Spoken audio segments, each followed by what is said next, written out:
പേര് Prasad full name പേര് Prasad PS. എൻ്റെ പേര് Abhilash John. Hi, I am Anil Joseph. Siju John. എൻ്റെ പേര് സുഭാഷ് ചന്ദ്രൻ. ഹായ്, എൻ്റെ പേര് സിജു ഡേവിഡ്. സിക്സൻ ജോൺ. എൻ്റെ പേര് Krishnakumar M. Sujith US. Sumesh US. ഈ മഞ്ഞുമ്മൽ ലൊക്കാലിറ്റിയിലുള്ള നിങ്ങളുടെ എന്താണ് അടുത്ത വീടുകൾ അടുത്ത അയൻ്റെ പുറമെ വീട്ടിലെ സാഹചര്യങ്ങൾ ഒരുമാതിരി സെയിം ആണെന്ന് എനിക്ക് തോന്നുന്നത്. അപ്പോൾ ആ ഫ്രണ്ട്ഷിപ്പ് എങ്ങനെയാണ് ഡെവലപ്പ് ആയതെന്ന് ജസ്റ്റ് പറയാം. വീടിൻ്റെ സാഹചര്യങ്ങൾ എന്ന് പറയുമ്പോൾ എല്ലാവരും ബിലോ ആവറേജ് ഫൈനാൻഷ്യൽ സ്റ്റാറ്റസ് ഉള്ള ആൾക്കാരാണ്. അപ്പോൾ നമുക്ക് പിന്നെ ചെറുപ്പം തൊട്ട് കൂട്ടുകൂടുന്നതും കളിക്കുന്നതും, പണ്ടൊക്കെ ഈ സോഷ്യൽ മീഡിയ അങ്ങനെയുള്ള പ്ലാറ്റ്ഫോമുകളൊന്നും ഇല്ലല്ലോ. വൈകുന്നേരം വന്നാൽ നമുക്ക് ക്രിക്കറ്റ് കളിക്കുക, ഫുട്ബോൾ കളിക്കുക, പിന്നെ ക്ലബ്ബ്, ഈ പുഴയിൽ പോയി നീന്തുക, അങ്ങനെയുള്ള ആറ്റിറ്റ്യൂഡൊക്കെയാണ്. അതൊക്കെ തന്നെയാണ് ആ കാലഘട്ടത്തിൽ ആ ഒരു ഫ്രണ്ട്ഷിപ്പ് സർക്കിളിൻ്റെ ഒരു എന്താ പറയുക, ഒരു കരുത്ത്. അതൊക്കെ തന്നെയാണ്. പിന്നെ സിജു ചേട്ടൻ നേരത്തെ പറഞ്ഞ പോലെ ഈ ഒരു അപകടം വരുമ്പോൾ അല്ലെങ്കിൽ എന്തെങ്കിലും ഹോസ്പിറ്റൽ എമർജൻസി വരുമ്പോൾ ഇങ്ങനെ ഒരു കൂട്ടായ്മ അല്ലെങ്കിൽ ഒരു കൂട്ടായ ഒരു ശക്തി ഉള്ളത് ആ ഡിഫിക്കൽട്ടീനെ ഫേസ് ചെയ്യാനായിട്ടുള്ളൊരു ഫൈനാൻഷ്യൽ സപ്പോർട്ടായാലും അല്ലെങ്കിലും ഒരു ഫേസ് ചെയ്യാനായിട്ടുള്ളൊരു സ്ട്രെങ്ത്തും കൂടിയാണല്ലോ. ശരിയാണ്. പക്ഷെ അന്ന് ഞങ്ങൾക്ക് ഈ പറഞ്ഞ പോലെ ആ സപ്പോർട്ട് ഉണ്ടായിരുന്നില്ല. അന്ന് ഞങ്ങൾ ചെറുപ്പം മറന്ന് ഇപ്പോഴാണ് ഞങ്ങൾ ആ ഒരു ഇതിലോട്ട് വന്നേക്കണത്. പക്ഷെ അന്ന് ഈ പറഞ്ഞ പോലെ ആ സപ്പോർട്ട്, അന്ന് ഞങ്ങളെ ഏറ്റവും സപ്പോർട്ട് ചെയ്ത ഒരു വ്യക്തിയാണ് ഞങ്ങളുടെ കൂട്ടുകാരൻ. അന്ന് അവൻ ടൂർ വന്നില്ലെന്ന് മാത്രമേ ഉള്ളൂ, പക്ഷേ ഞങ്ങൾക്ക് വേണ്ട എല്ലാ സഹായവും ചെയ്തത് അവനാണ്. കാരണം അന്ന് ക്യാഷ് ഒരു പെട്ടെന്ന് ഉണ്ടാക്കുക എന്നുള്ളത് ഒത്തിരി ബുദ്ധിമുട്ടുള്ള കാര്യമാണ്. അപ്പോൾ ഞങ്ങൾക്ക് അവിടെ എല്ലാ ഇതും ക്യാഷും തീർന്നിട്ടാണ് ഞങ്ങൾ അവിടെ നിന്ന് പോകുന്നത്. അപ്പോൾ ഇവിടെ ഹോസ്പിറ്റലിൽ കാണിക്കണം, ബാക്കി കാര്യങ്ങൾ നോക്കണം, പിന്നെ വണ്ടിക്ക് കൊടുക്കാൻ ക്യാഷ് വേണം, അതെല്ലാം അറേഞ്ച് ചെയ്യാന്നുള്ള അവൻ്റെ ഒരു കർത്തവ്യമായിരുന്നു. പക്ഷെ അവൻ ആ ഒരു രാത്രി കൊണ്ട് ഓടി നടന്ന് ആ കാര്യങ്ങളെല്ലാം സെറ്റാക്കി ഇവിടെ വന്ന വണ്ടിക്ക് കാശ് കൊടുക്കാൻ പറ്റി. പിന്നെ അതുപോലെ തന്നെ ഹോസ്പിറ്റലിൽ ചിലവ് എല്ലാം നോക്കി. അതാണ് പറഞ്ഞത്. അപ്പോൾ ഒരു സഹായം വേണ്ടി വരുമെന്ന് പറയുമ്പോഴേക്കും എല്ലാവരും, ഇപ്പോൾ ഞങ്ങളുടെ ഫ്രണ്ട്സ് എല്ലാം ഉള്ളത് സഹായം അവർക്ക് പറ്റാത്ത രീതിയിൽ ചെയ്ത് എല്ലാവരും ചെയ്യാറുണ്ട്. അതാണ് ഇപ്പം ഞങ്ങൾക്കൊരു സംഘടനയുണ്ട് യുവ എന്ന് പറയുന്നത്. അപ്പോൾ അതിനൊരു ഫണ്ട് ഞങ്ങൾ എല്ലാ ആഴ്ചയിലും ഒരു ചെറിയ പിരിവുണ്ട്. അപ്പോൾ അങ്ങനെ അവർ വരും. പിന്നെ അതിൽ നിന്ന് ചെറിയ ലോൺ കാര്യങ്ങളൊക്കെ ഉണ്ട്, അതിൻ്റെ പലിശ കിട്ടണ കാശ്. അപ്പോൾ അതൊക്കെ ഞങ്ങൾ ഒരു ഇതിന് ഉപയോഗിക്കാറുണ്ട്. ഞങ്ങളുടെ കൂട്ടത്തിൽ തന്നെ എന്തെങ്കിലുമൊക്കെ വന്നിട്ടുണ്ടെങ്കിൽ ഹോസ്പിറ്റൽ കേസോ മരണോ എന്തെങ്കിലുമൊക്കെ വന്നാൽ തന്നെ എല്ലാം സഹായിക്കാനുള്ള ഒരു ഇതുണ്ട് ഞങ്ങൾക്കിപ്പോൾ. ഈ യുവ എപ്പോഴാണ് തുടങ്ങിയത്?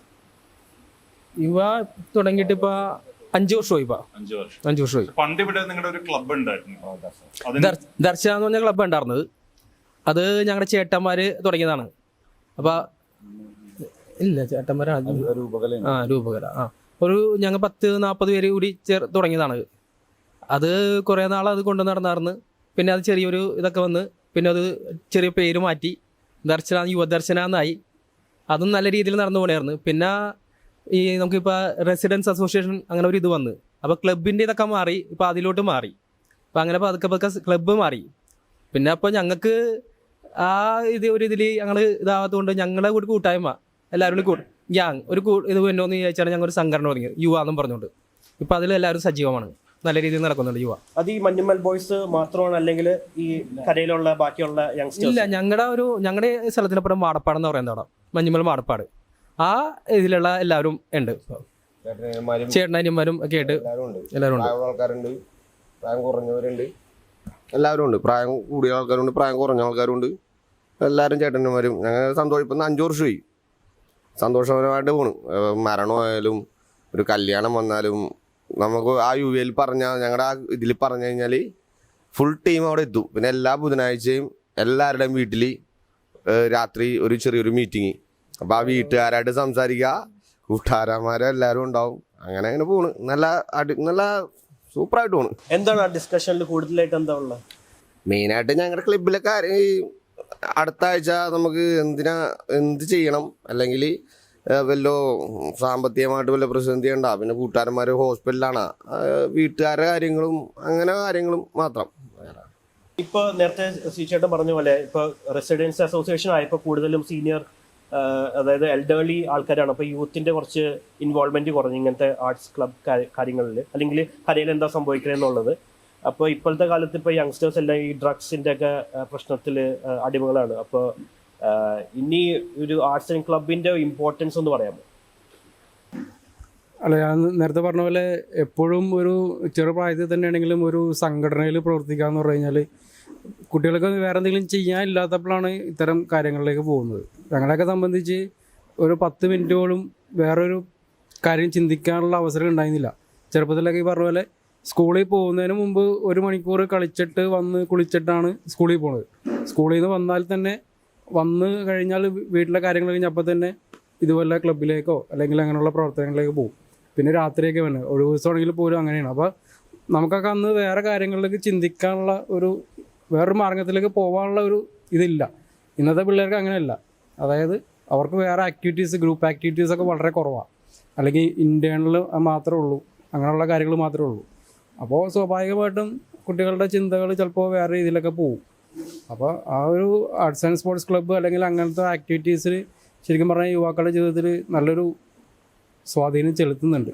അതിപ്പോൾ വളരെ കുറവാണെന്നുള്ളത് മാത്രമേ ഉള്ളൂ. ഇങ്ങനെ ഒരു മിനിറ്റ്, അത് കുറവാണുള്ള ഒരു കാര്യം കൂടി പറയണം. അതായത് പണ്ട് കാലത്ത് നമ്മുടെ പ്രദേശങ്ങളിലൊക്കെ ഒരുപാട് മൈതാനങ്ങളൊക്കെ ഉണ്ട്. ഈ മൈതാനങ്ങളിൽ നിന്നാണ്, ഈ ഗ്രൗണ്ടുകളിൽ നിന്നാണ് ഒരുപാട് സൗഹൃദങ്ങളും ഇതുപോലത്തെ ആർട്സ് ആൻഡ് സ്പോർട്സ് ക്ലബ്ബുകളൊക്കെ ഉണ്ടാവുന്നത്. ഇന്നിപ്പോൾ അതൊക്കെ മാറിയിട്ട് ടർഫ് അങ്ങനെയുള്ള സംഭവങ്ങളിലേക്ക് മാറി. അത് ഈ പണം കൊടുത്ത് മാത്രം 1 മണിക്കൂർ കളിക്കാൻ പറ്റുന്നൊരു സംഭവങ്ങളൊക്കെ ആയി മാറി. നമ്മുടെ ഇവിടെ ഓരോ പ്രദേശത്തും സർക്കാരൊക്കെ ഓരോരോ പ്ലേയിങ് ഗ്രൗണ്ടുകളൊക്കെ സ്ഥാപിക്കണം. അതിലൂടെ ഇതുപോലത്തെ സംഭവങ്ങൾ വീണ്ടും പുനർനിർമ്മിക്കണമെന്നാണ് എൻ്റെ ആഗ്രഹം. അതുകൊണ്ടാണ് ഇപ്പോൾ ആ സാധനങ്ങളൊന്നും ഇല്ലാത്തത്. പിന്നെ സിജുചേട്ടൻ ആദ്യം മറ്റു സുഭാഷിനെ രക്ഷിക്കാൻ വേണ്ടി ഇറങ്ങാമെന്ന് പറഞ്ഞ്, അപ്പോൾ നേരത്തെ ഇവിടെയുള്ള ഡിസ്കഷനിൽ പറഞ്ഞത് ഇങ്ങനെ കുറേ വിൽ പവർ ബിൽഡപ്പ് ചെയ്താൽ മാത്രമേ അങ്ങനത്തെ ഒരു ഡിസിഷൻ എടുക്കാൻ പറ്റുള്ളൂ. അപ്പോൾ ചേട്ടൻ്റെ ജീവിതത്തിൽ എന്തൊക്കെയാണ് ആ ഒരു ഒക്കേഷൻസ് ഈ വിൽ പവർ ഡെവലപ്പ് ചെയ്യാനുള്ള? ഇപ്പോൾ ഇവിടെ ക്ലബ്ബുകൾ ഉണ്ടായിരുന്നാലും മിക്കത്തിലും ഒന്നില്ലെങ്കിൽ ഞാൻ സെക്രട്ടറി അല്ലെങ്കിൽ പ്രസിഡന്റ്, അങ്ങനെ അല്ലെങ്കിൽ ക്യാഷ്യർ, എല്ലാത്തിലും എന്തെങ്കിലും ഒരു ഉണ്ടായിരുന്നു. ഞാനായിരിക്കും വന്നത്. അപ്പോൾ എല്ലാവരുമായിട്ടും എനിക്കൊരു ഇതുണ്ടായിരുന്നു. അപ്പോൾ ഞാൻ പറഞ്ഞാൽ എല്ലാവരും കേൾക്കും, അങ്ങനത്തെ ഒരു ഇതുണ്ടായിരുന്നു. അപ്പോൾ എല്ലാവരും നയിച്ചുകൊണ്ട് പോയ ഒരു ഇതുണ്ട് എനിക്കപ്പോൾ. അപ്പോൾ ഞാനവിടെ ആരുടെ എന്ത് പറഞ്ഞാലും എൻ്റെ ഫ്രണ്ട്സ് കേൾക്കാറുണ്ട്. അപ്പോൾ അവരുടെ ഒരു കോർഡിനേഷൻ ഞാനാ ചെയ്തുകൊണ്ട് വെച്ചിട്ടുണ്ടായത്. അതാണ് കൂടുതലും എനിക്ക് ആ ഒരു ഇത് കിട്ടിയത്. കാരണം സിനിമയിലൊക്കെ കാണിക്കുന്ന പോലെ തന്നെ ഇതിക്ക് മുമ്പ് ചെറുപ്പത്തിൽ ഞങ്ങൾ ഒരു +2 പഠിക്കുന്ന സമയത്ത് ഈ കൃഷ്ണകുമാർ ഇതുപോലെ ഞങ്ങൾ പുഴയിൽ കുളിക്കാനിറങ്ങിയപ്പോൾ കൃഷ്ണകുമാർ വെള്ളത്തിൽ മുങ്ങിപ്പോയിട്ടുള്ളതാണ്. അപ്പോൾ ആ സിറ്റുവേഷനിലും ഈ പറഞ്ഞ പോലെ ആദ്യം എടുത്ത് ചാടിയത് കുട്ടനും പിന്നെ നമ്മുടെ കൂട്ടത്തിൽ സുധീഷ് എന്ന് പറഞ്ഞിട്ട് ഒരാളാണ്. അപ്പോൾ ഈ പറഞ്ഞ പോലെ കുട്ടൻ നേരത്തെ പറഞ്ഞ പോലെ പയ്യെ ഇതിനുള്ള ട്രെയിനിങ് നേരത്തെ കിട്ടിയിട്ടുണ്ട് സാഹചര്യവശാൽ. പിന്നെ ഇപ്പൊ ടൂർ പോകുമ്പോൾ അങ്ങനെ തന്നെയാണ്. ഞങ്ങള് പൈസയൊക്കെ എന്തെങ്കിലും ഉണ്ടെങ്കിൽ കുട്ടനങ്ങടെ ഏൽപ്പിക്കും. പിന്നെ നമുക്ക് വേറെ ചിന്തിക്കേണ്ട ആവശ്യമൊന്നുമില്ല, പുള്ളി എല്ലാം നോക്കിപ്പോകും. ഇപ്പോഴും അങ്ങനെ തന്നെ പോകാം. പിന്നെ വീട്ടിൽ നിന്ന് എന്തെങ്കിലും ആവശ്യത്തിന് പോകണമെങ്കിൽ കുട്ടൻ്റെ വീട്ടിൽ പോകണമെന്ന് പറഞ്ഞ് ഇറങ്ങിക്കഴിഞ്ഞാൽ വേറെ കുഴപ്പമില്ല. അത് ഈ നിങ്ങളുടെ ഫാമിലീസിൽ ഇപ്പോൾ അച്ഛനായാലും അമ്മയായാലും കുട്ടേട്ടൻ എന്ന് പറഞ്ഞാൽ അവർക്കൊരു സെക്യൂരിറ്റിയാണ്. കുട്ടേട്ടൻ എന്ന് പറഞ്ഞു കഴിഞ്ഞാൽ പിന്നെ കുഴപ്പമൊന്നുമില്ല. കുട്ടേട്ടനൊപ്പം പോണേന്ന് പറഞ്ഞാൽ പൊയ്ക്കോന്നേ പറയുള്ളൂ, വേറെ അതിൽ ചോദ്യം പറച്ചിലൊന്നും ഇല്ല. ഞങ്ങളുടെ മെയിൻ കുട്ടേട്ടനാണ് അവിടുത്തെ. ഞങ്ങൾക്ക് വേറെ എവിടെയെങ്കിലും പോകാനുണ്ടെങ്കിലും ഞങ്ങൾ പറയും കുട്ടേട്ടൻ്റെ പേര് പറഞ്ഞ് ഞങ്ങൾ ഉത്തരവാദിത്തങ്ങളിൽ നിന്ന് ഒളിച്ചു പറയുന്നത്. അത് വേറൊരു സത്യമാണ്. എവിടെ വന്നാലും പുള്ളിക്ക് മറ്റേ ഒരു വിനോദയാത്രയൊന്നും എൻജോയ് ചെയ്യാൻ വേണ്ടി പറ്റില്ല. പുള്ളി കടയിൽ കണക്ക് നോക്കുന്നു, കാര്യങ്ങൾ കണക്ക് എഴുതി നോക്കുന്നു, മറ്റു കാര്യങ്ങളിൽ നിന്ന് എല്ലാം പുള്ളി തന്നെ ചെയ്യും. ആ ഒരു ഇത് ഇപ്പോഴും ഉണ്ട് കേട്ടോ. കുട്ടേട്ടൻ തന്നെ ഇപ്പോഴും എല്ലാ കാര്യങ്ങളും നോക്കുന്നത്. നിങ്ങൾ ആസ് എ ഗ്രൂപ്പ് അഡ്വെഞ്ചറസ് ആയിട്ടുള്ളൊരു ഗ്രൂപ്പാണ്. അതായത് സിനിമയിൽ ഒരു 3 ഇൻസിഡൻസ് എങ്കിലും കാണിക്കുന്നുണ്ട്. ഉണങ്ങിയ മരത്തിൽ കയറിയിരിക്കുക, പിന്നെ അത് കഴിഞ്ഞിട്ട് ആ ഗ്രില്ലിൽ ഒന്ന് ചാടി നോക്കുക, പിന്നെ ആ സ്റ്റോണിന്റെ അവിടെ ഇങ്ങനെ കാലൊക്കെ വെച്ച് നിൽക്കുക. ശരിക്കും നിങ്ങൾ ചെയ്ത് തന്നെയാണോ? 3-4 ഇൻസിഡൻസ് ആക്സിഡൻസ് വരേണ്ടതായിരുന്നു. അത് അഡ്വഞ്ചറസ് ആണെന്ന് ഞങ്ങൾക്ക് അന്നത്തെ പ്രായത്തിൽ അറിയാൻ പാടില്ലായിരുന്നു. അതൊക്കെ കഴിഞ്ഞ് ഇപ്പൊ കാണുമ്പോഴാണ് അതന്ന് ചെയ്തത് അഡ്വഞ്ചർ. അതായത് അന്നിപ്പോ ആ മരത്തിൽ കയറി നിൽക്കുന്ന ഒരു ഫോട്ടോ ഉണ്ട്, ഞങ്ങളുടെ റിയൽ ഫോട്ടോ. അത് ഈ പറഞ്ഞ പോലെ പില്ലർ റോക്കിന്റെ ഏറ്റവും അറ്റത്ത് കൊക്കയുടെ സൈഡിൽ നിൽക്കുന്ന ഒരു മരമാണ്. അതും ഉണങ്ങിയ മരമായിരുന്നു. നമുക്കതറിയില്ല, അത് ഒടിഞ്ഞു പോയാൽ അപ്പുറത്തേക്ക് പോകുമെന്ന് അറിയാൻ പാടില്ല. ഒരാൾ ചാടി മരത്തിൽ കയറി, അത് കണ്ടപ്പോൾ ഞങ്ങൾ എല്ലാവരും കൂടി 10 പേര് അതിൻ്റെ പുറകെ കയറി. അതുപോലെ ഇപ്പോൾ നിങ്ങൾക്ക് കണ്ടാൽ അറിയാം, ഇപ്പോൾ സൂയിസൈഡ് പോയിന്റിൽ ഈ ഹൈറ്റിലാണ് അതിൻ്റെ ഒരു ഫെൻസിങ്ങും കാര്യങ്ങളൊക്കെ ഉള്ളത്. ഞങ്ങൾ അന്ന് ടൂർ പോകുമ്പോൾ അത്രയില്ല, താഴെ ഇത്ര ചെറിയൊരു ഫെൻസിങ് മാത്രമേ ഉള്ളൂ. ഞങ്ങൾ ഈ 11 പേര് അതിൻ്റെ അപ്പുറത്ത് കടന്നു നിന്നിട്ടാണ് ഫോട്ടോ എടുത്തത്. അന്നത്തെ ആ പ്രായത്തിൻ്റെ. പക്ഷെ ഞങ്ങൾക്ക് അന്നറിയില്ല അതിൻ്റെ ഒരു സീരിയസ്നെസ്സോ കാര്യങ്ങളൊന്നും.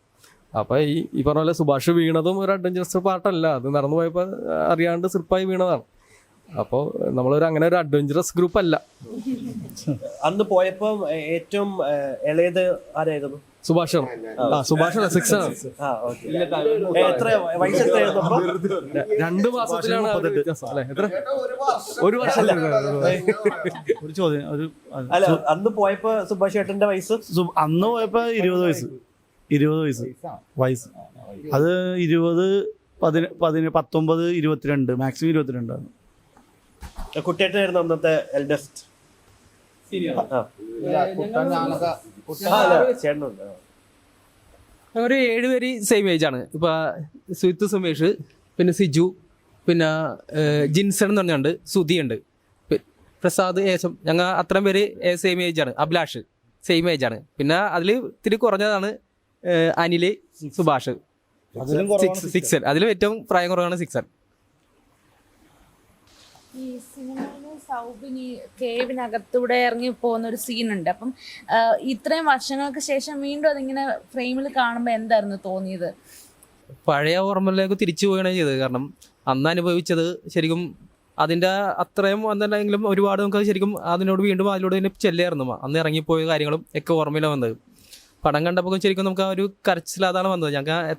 നമുക്ക് അറിയാം നമ്മുടെ കഥയാണ് ഇന്ന പോലെ സംഭവിച്ചതെന്ന്. എങ്കിലും ആ സംഭവങ്ങളൊക്കെ കണ്ടപ്പോൾ വീണ്ടും ഞങ്ങൾ പഴയ അവസ്ഥയിൽ എത്തിച്ചേരുന്നത് ആ ഒരു ഓർമ്മകളിലേക്ക്. ശരിക്കും ഞങ്ങൾ ആ ഫിലിമിൽ 95% ഓക്കെയാണ്. പക്ഷെ ഞങ്ങൾ അനുഭവിച്ചതെന്ന് വെച്ചാൽ അത് കൂടുതൽ അനുഭവിച്ചായിരുന്നു അന്ന് ആ സമയത്ത്. പക്ഷെ അതൊന്നും വിഷ്വലി കാണിക്കാൻ പറ്റില്ല. അപ്പം അതുകൊണ്ട് ഞങ്ങൾ അതിനേക്കാളും കൂടുതൽ അനുഭവിച്ചു. സെറ്റ് ഈ നമ്മുടെ പെരുമ്പാവൂർ ഗുണയുടെ സെറ്റിലോട്ട് ഞങ്ങൾ ഒരു ദിവസം വിളിച്ചിട്ടുണ്ടായിരുന്നു. സെറ്റിലോട്ട് ചെന്നപ്പോൾ തന്നെ സെറ്റ് കണ്ടപ്പോൾ തന്നെ ഭയങ്കര ഫീലിംഗ് തോന്നി. എന്നുവെച്ചാൽ പുള്ളിനെ സമ്മതിക്കണം, ഈ അജിൻ ചാലശ്ശേരിയില്ലേ, സെറ്റ് നമ്മ ഒറിജിനാലിറ്റി എന്നൊക്കെ പറഞ്ഞ് ഇറക്കിയത്. കുട്ടനടുത്ത് ചോദിക്കും, കുട്ടൻ ഞങ്ങൾ എല്ലാവരും കൂടെ പോയത്. ആ കറക്റ്റ് ഞങ്ങൾ പോയിട്ട് ആ ഇറങ്ങണം അതേപോലെയൊക്കെ തന്നെയാണ് ഒരു ശരി. ഉള്ളിലെത്തിയപ്പോൾ പുള്ളി എങ്ങനെയുണ്ട് അവരെൻ്റെ പൊന്നിയേട്ടാ ഇപ്പം തന്നെ ആകെ കൈകാലൊക്കെ വിറച്ചിട്ട് പാടില്ല, വിറവല് വന്ന് പോയി. അത്രക്ക് പുള്ളിനെ സമ്മതിക്കണം, അത്രക്ക് സൂപ്പർ സെറ്റ് ഇട്ടത്. ഈ സെറ്റ് ഇട്ട് കഴിഞ്ഞിട്ടാണ് നിങ്ങളെ വിളിച്ചിട്ടുണ്ടായിരുന്നില്ലേ? അത് അവര് ഫുൾ ഇട്ട് കഴിഞ്ഞിട്ടാണ് ഈ സിനിമ പ്രൊഡക്ഷൻ തുടങ്ങുന്നതിന് മുമ്പ് തന്നെ പ്രീ പ്രൊഡക്ഷൻ ടൈമിൽ തന്നെ അവരെല്ലാവരും ഇവിടെയൊക്കെ ഉണ്ടായിരുന്നു. ഫസ്റ്റ് ഇതിൻ്റെ ഫിലിമിൻ്റെ പൂജ നടക്കുന്നത് കൊടൈക്കനാൽ ഒറിജിനൽ ഇതിലാണ്, ഗുണ കേവിൻ്റെ അവിടെ തന്നെയാണ്. അവിടെ ഒരു പള്ളിയിലായിരുന്നു. പിന്നെ ഈ മേജർ പോർഷൻസ് ഒക്കെ അവിടെയാണ്. പക്ഷേ ഈ കേവിൻ്റെ ഉള്ളിലേക്ക് ഇറങ്ങുന്ന അവിടെ റെസ്ട്രിക്ഷൻ ഉണ്ട്. അപ്പോൾ അതിൻ്റെ ഉള്ളിലത്തെ പോർഷനാണ് ഇവിടെ സെറ്റ് ഇട്ടത്. അപ്പോൾ ഞങ്ങൾ അവിടെ ഷൂട്ടിങ്ങിന് പോയിട്ടുണ്ടായിരുന്നു, എല്ലാം കണ്ടിട്ടുണ്ടായിരുന്നു. പിന്നെ ഷൂട്ടിങ്ങിൻ്റെ ഇടയിൽ അവർ ഇടയ്ക്കിടയ്ക്ക് വിളിക്കും. പിന്നെ ഇവിടെ സെറ്റ് ഇട്ട് കഴിഞ്ഞപ്പോഴാണ് ഞങ്ങളെ വിളിച്ച് ഫസ്റ്റ് സെറ്റ് കാണിച്ചു തരുന്നത്. അപ്പോൾ ഈ നേരത്തെ സെക്ഷൻ പറഞ്ഞ പോലെ നമ്മളവിടെ ചെന്ന് ഇറങ്ങുമ്പോൾ ഹാർട്ട് ബീറ്റൊക്കെ കൂടി ഈ അതിനകത്തേക്ക് അന്നത്തേക്ക് ഇറങ്ങി പോകുമ്പോൾ രണ്ടാമത് ഞങ്ങൾ അതിൽ ഇറങ്ങി പോകുന്ന പോലെ തന്നെയാണ് ഞങ്ങൾക്കത് ഫീൽ ചെയ്തത്. സുഭാഷ് പോയിരുന്നോ? ഇപ്പൊ സെറ്റ് തീർന്നോക്കുമ്പോൾ ഞങ്ങൾ ചോദിച്ചായിരുന്നു ഞങ്ങൾ സെറ്റ് കാണണമെന്ന് പറഞ്ഞായിരുന്നു. അപ്പോൾ അവര് ഞങ്ങളുടെ അടുത്ത് പറഞ്ഞത് ഇപ്പോഴേ കാണേണ്ട സാധനമല്ല, അത് തീർന്നിട്ടാണ് കാണണമെന്ന് പറഞ്ഞത്.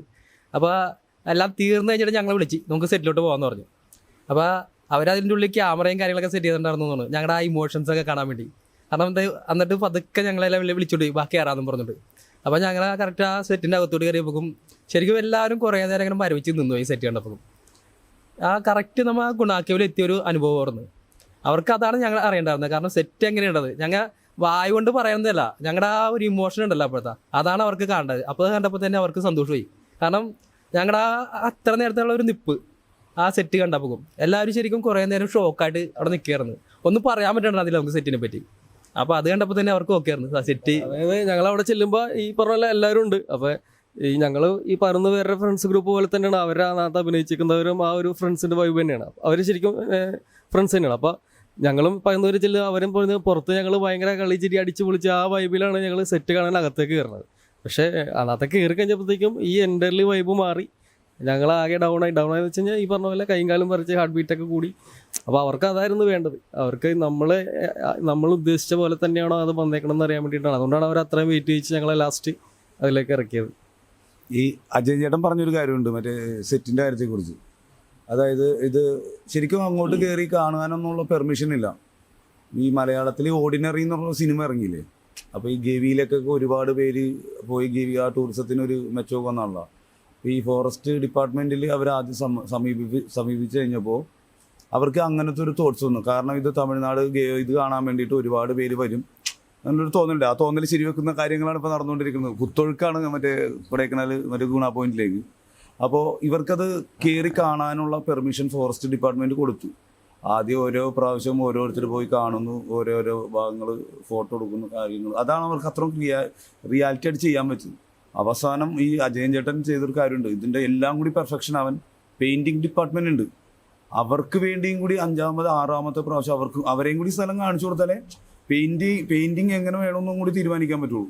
അതാണ് അത്ര പെർഫെക്ഷൻ. അവരെയും കൂടി ഉൾപ്പെടുത്തി പിന്നെയും കൂടി പോയി 5-6 പ്രാവശ്യം പോയാൽ 6ാമത്തെ പ്രാവശ്യം അവരെയും കൂടി പോയി ഈ സംഭവം എന്താണ് ഇവിടുത്തെ ആംബിയൻസ്, എന്താണ് ഇവിടുത്തെ കളറ്, ഡാർക്ക് ഷെയ്ഡ് എവിടെയൊക്കെ എങ്ങനെയാണ് അതുവരെ അത്ര പെർഫെക്ഷനായിട്ട് ചെയ്തുകൊണ്ടാണ് അതിൻ്റെ ഉള്ളിലേക്ക് ഞങ്ങൾക്ക് ചെന്നപ്പോൾ വീണ്ടും ആ ഒരു സ്ഥലത്തേക്ക് ചെയ്യണമെന്നുള്ള അത്ഭുതവും ഒരു പേടി. ഞാൻ ശരിക്കും പറഞ്ഞാൽ എൻ്റെ കൈകാലം പറിച്ചിട്ട് ആ കുഴിയൊക്കെ കണ്ടപ്പോൾ തെറ്റിട്ട് വെച്ചേക്കണം, പേടിക്കേണ്ട കാര്യമൊന്നുമില്ല, ചെറിയ കുഴിയാണ്.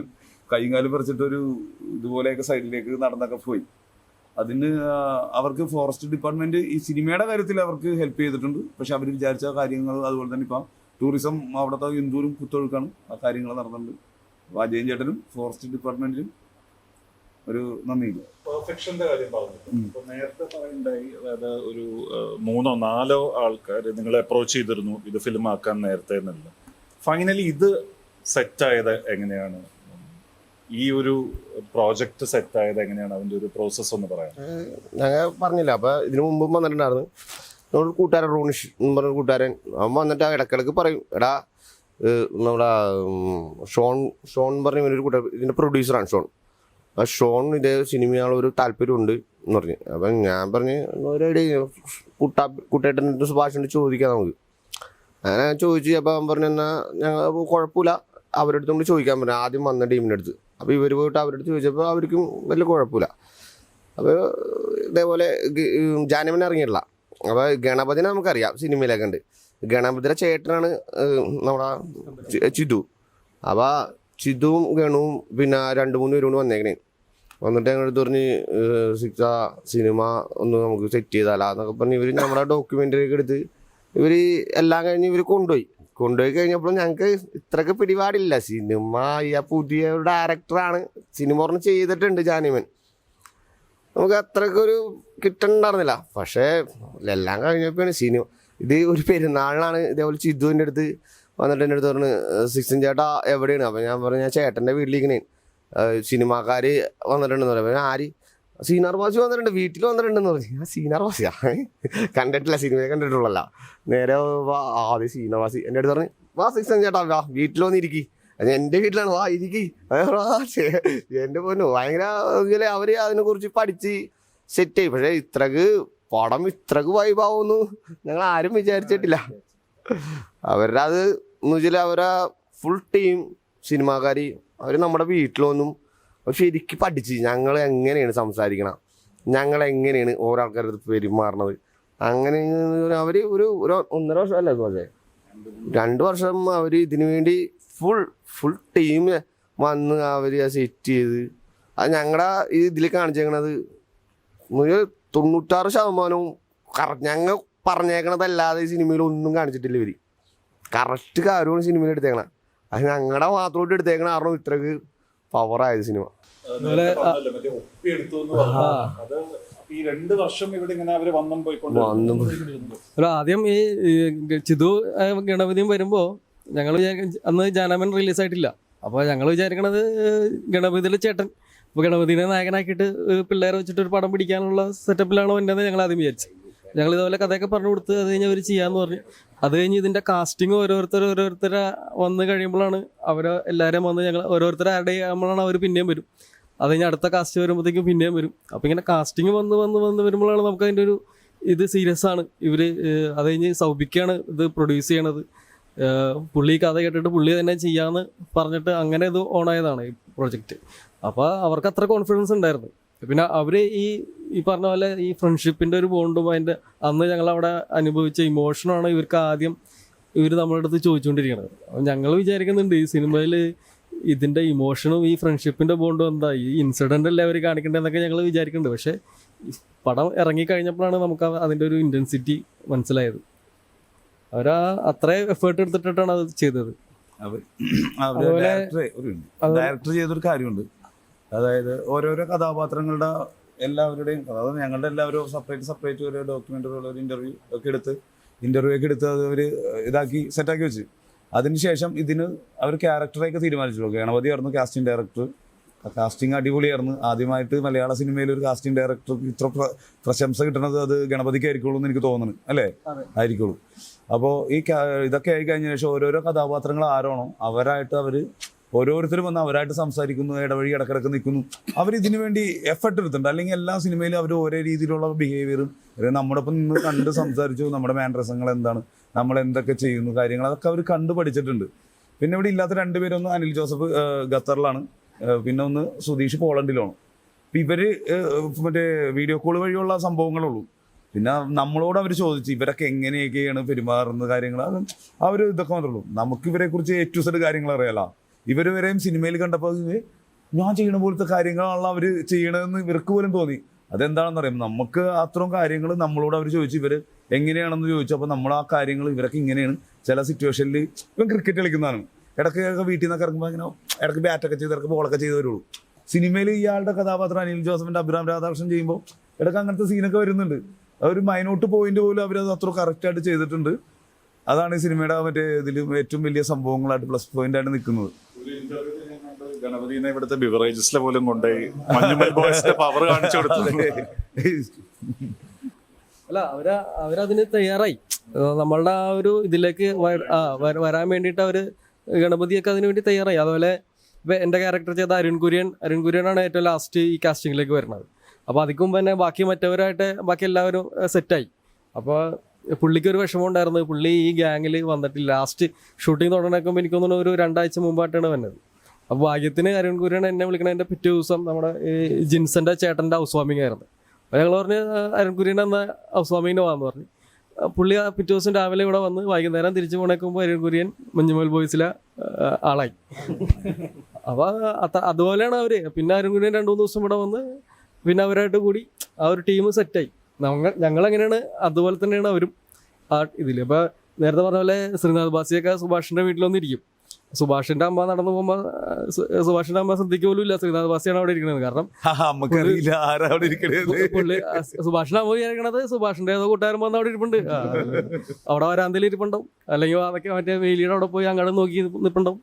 അപ്പോൾ അതുപോലെയാണ് അവരിവിടെ വന്ന് ഓരോരുത്തരെയും മൈന്യൂട്ടായിട്ട് കാര്യങ്ങൾ പഠിച്ച് പോയത്. ഈ പാരന്റ്സിന്റെ റിയാക്ഷൻ എന്തായിരുന്നു ഈ മൂവി വന്നതിന്റെ? അല്ല, പാരൻസിൻ്റെ ഇതിപ്പോൾ നമ്മൾ 2006 നടന്ന സംഭവമാണല്ലോ.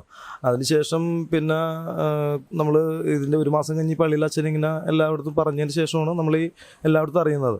അതിനുശേഷം നമ്മൾ വീട്ടുകാരോടൊക്കെ ചെറുതായിട്ടൊന്ന് പറഞ്ഞ് നമുക്കറിയാവുന്ന കൂട്ടുകാരോട് ഇങ്ങനെ പറഞ്ഞ്, പക്ഷെ അവരൊന്നും ആരും ഒരു തമാശ രൂപത്തിലോ അയ്യോ അങ്ങനെ സംഭവിച്ചില്ലേടാ, അയ്യോ എടാ കുഴിയിലാണ് എങ്ങനെ രക്ഷപ്പെട്ടാ, അങ്ങനെ സാധാരണ നമ്മൾ ചോദിക്കുന്ന ഒരു ഭയങ്കര ആകാംക്ഷയോടും ചോദിക്കലുണ്ടായിരുന്നില്ല. ഈ സിനിമ 18 വർഷം കഴിഞ്ഞ് ഈ സിനിമ ഇറങ്ങിക്കഴിഞ്ഞപ്പോഴാണ് അവർക്കൊക്കെ നിങ്ങളിങ്ങനെ അനുഭവിച്ച മക്കളെ, അയ്യോ നിങ്ങൾ എന്ത് സ്വന്തക്കാരായാലും കൂട്ടുകാരായാലും മറ്റ് ബന്ധുക്കളായാലും അവരൊക്കെ ഭയങ്കര ചോദ്യങ്ങളായിരുന്നു. അപ്പോൾ നിങ്ങൾ ഇത്രയൊക്കെ അനുഭവിച്ചല്ലേ, അയ്യോ ഞങ്ങൾ അന്ന് പറഞ്ഞപ്പോൾ ഇത്ര തമാശ രൂപത്തിൽ എടുത്തിട്ടാ, അത് പോട്ടയുടെ മക്കളെ ഇതാണ് സംഭവം, നിങ്ങൾ ഇങ്ങനെ അനുഭവിച്ചു എന്നുള്ളത് ഞങ്ങൾക്ക് അറിയില്ലായിരുന്നു പറഞ്ഞ് ഭയങ്കര ഇമോഷണലായിട്ട്. പിന്നെ അന്ന് രാത്രിക്ക് ഇപ്പം ഞങ്ങളുടെ എല്ലാവരും കുടുംബക്കാരുടെ ഈ മക്കളായിട്ടുള്ള പിടിക്കുന്ന പിള്ളേരുടെ ഒന്നും ആരും കിടന്നുറങ്ങിയിട്ടില്ല ഈ സിനിമ കണ്ട്. ഫസ്റ്റ് ഷോ കഴിഞ്ഞിട്ട് ഭയങ്കര കരച്ചിലും ബഹളമൊക്കെ ആയിരുന്നു. ആ ഇമോഷണൽ അവർക്ക് മനസ്സിലാവുമല്ലോ, ഒരു ഞങ്ങൾ അനുഭവിച്ച കഥ അത് ശരിക്കും അനുഭവിച്ചതേ. ഞങ്ങളുടെ പാരൻസും വീട്ടുകാരും ഫ്രണ്ട്സും എല്ലാം ഒരുമിച്ചാണ് സിനിമ കണ്ടത്. സിനിമ റിലീസിങ്ങിന് അന്ന് സെക്കൻഡ് ഷോ അവർ ഞങ്ങൾക്ക് വേണ്ടിയിട്ടാണ് ഒരു തിയേറ്റർ ബുക്ക് ചെയ്തിട്ട് എല്ലാവരും. അപ്പോൾ ഞങ്ങളുടെ എല്ലാവരുടെയും പാരൻസും ഫ്രണ്ട്സും നാട്ടുകാരെല്ലാവരും ഒരു 250 പേര് ഒറ്റ ഷോ ഒരുമിച്ചിരുന്ന് കണ്ടത്. എല്ലാവരും കൂട്ടക്കരച്ചിലായിരുന്നു. അന്ന് രാത്രി ആരും ഉറങ്ങിയിട്ടില്ല, അമ്മമാരത് പ്രത്യേകിച്ച്. കുട്ടികൾ അവരും കുറച്ച് പേടിച്ച്, അങ്ങനെ അതും അവർക്കൊരു എക്സ്പീരിയൻസ് ആയിരുന്നു. എല്ലാവരും കൂടി ഇരുന്ന് എല്ലാവരുടെയും കൂടിയുള്ള കഥ ഒരുമിച്ച് കാണുമ്പോൾ അതൊരു റെയർ മൊമെൻ്റ് ആണ് ശരിക്കും പറയുന്നത്. കാരണം ഒരാളുടെയൊക്കെ ഒരു ബയോപിക്ക് നമ്മൾ ചിലപ്പോൾ തിയേറ്ററിൽ കാണും, പക്ഷേ 11 പേരുടെയും ക്യാരക്ടേഴ്സ് 11 പേരുടെ ഫാമിലി ഒരുമിച്ചിരുന്ന് കാണാന്ന് പറഞ്ഞാൽ വളരെ പിന്നെ ഇന്നേ വരെ ഒരു സ്റ്റേജിൽ പോലും കയറാത്തതാണ് ഞാൻ. ഒരു സ്കൂളിൽ പഠിക്കുമ്പോൾ പോലും ഒരു സ്പോർട്സിനൊക്കെ കുറച്ച് ഇതുള്ള ആളായിരുന്നു. അതുകൊണ്ട് ആ ഒരു സർട്ടിഫിക്കറ്റ് മേടിക്കാൻ വേണ്ടി മാത്രം സ്റ്റേജിൽ കയറിയ ആൾ ഇന്നിപ്പോൾ ആ സ്റ്റേജിൽ കയറി ഒരുപാട് പേര് ഇൻ്റർവ്യൂ അറ്റൻഡ് ചെയ്യണ്. പാട്ട് വരെ പാടിയിട്ടുണ്ട്. ബാത്റൂമിലെടുത്ത് പാടുമ്പോൾ വൈഫ് ഒന്ന് ചോദിക്കും, എടാ നീ ചേട്ടാ ഒന്നും മിണ്ടായിരിക്കും ചേട്ടാ, എന്താണ് ചേട്ടാ മിണ്ടായിരുന്നു ബാത്റൂമിൽ ഇരുന്നാൽ പോലെ ആയിരുന്നു. ഞാനിപ്പോൾ കോളേജിൽ പിള്ളേരുടെ മുമ്പിൽ പാട്ട് വരെ പാടി.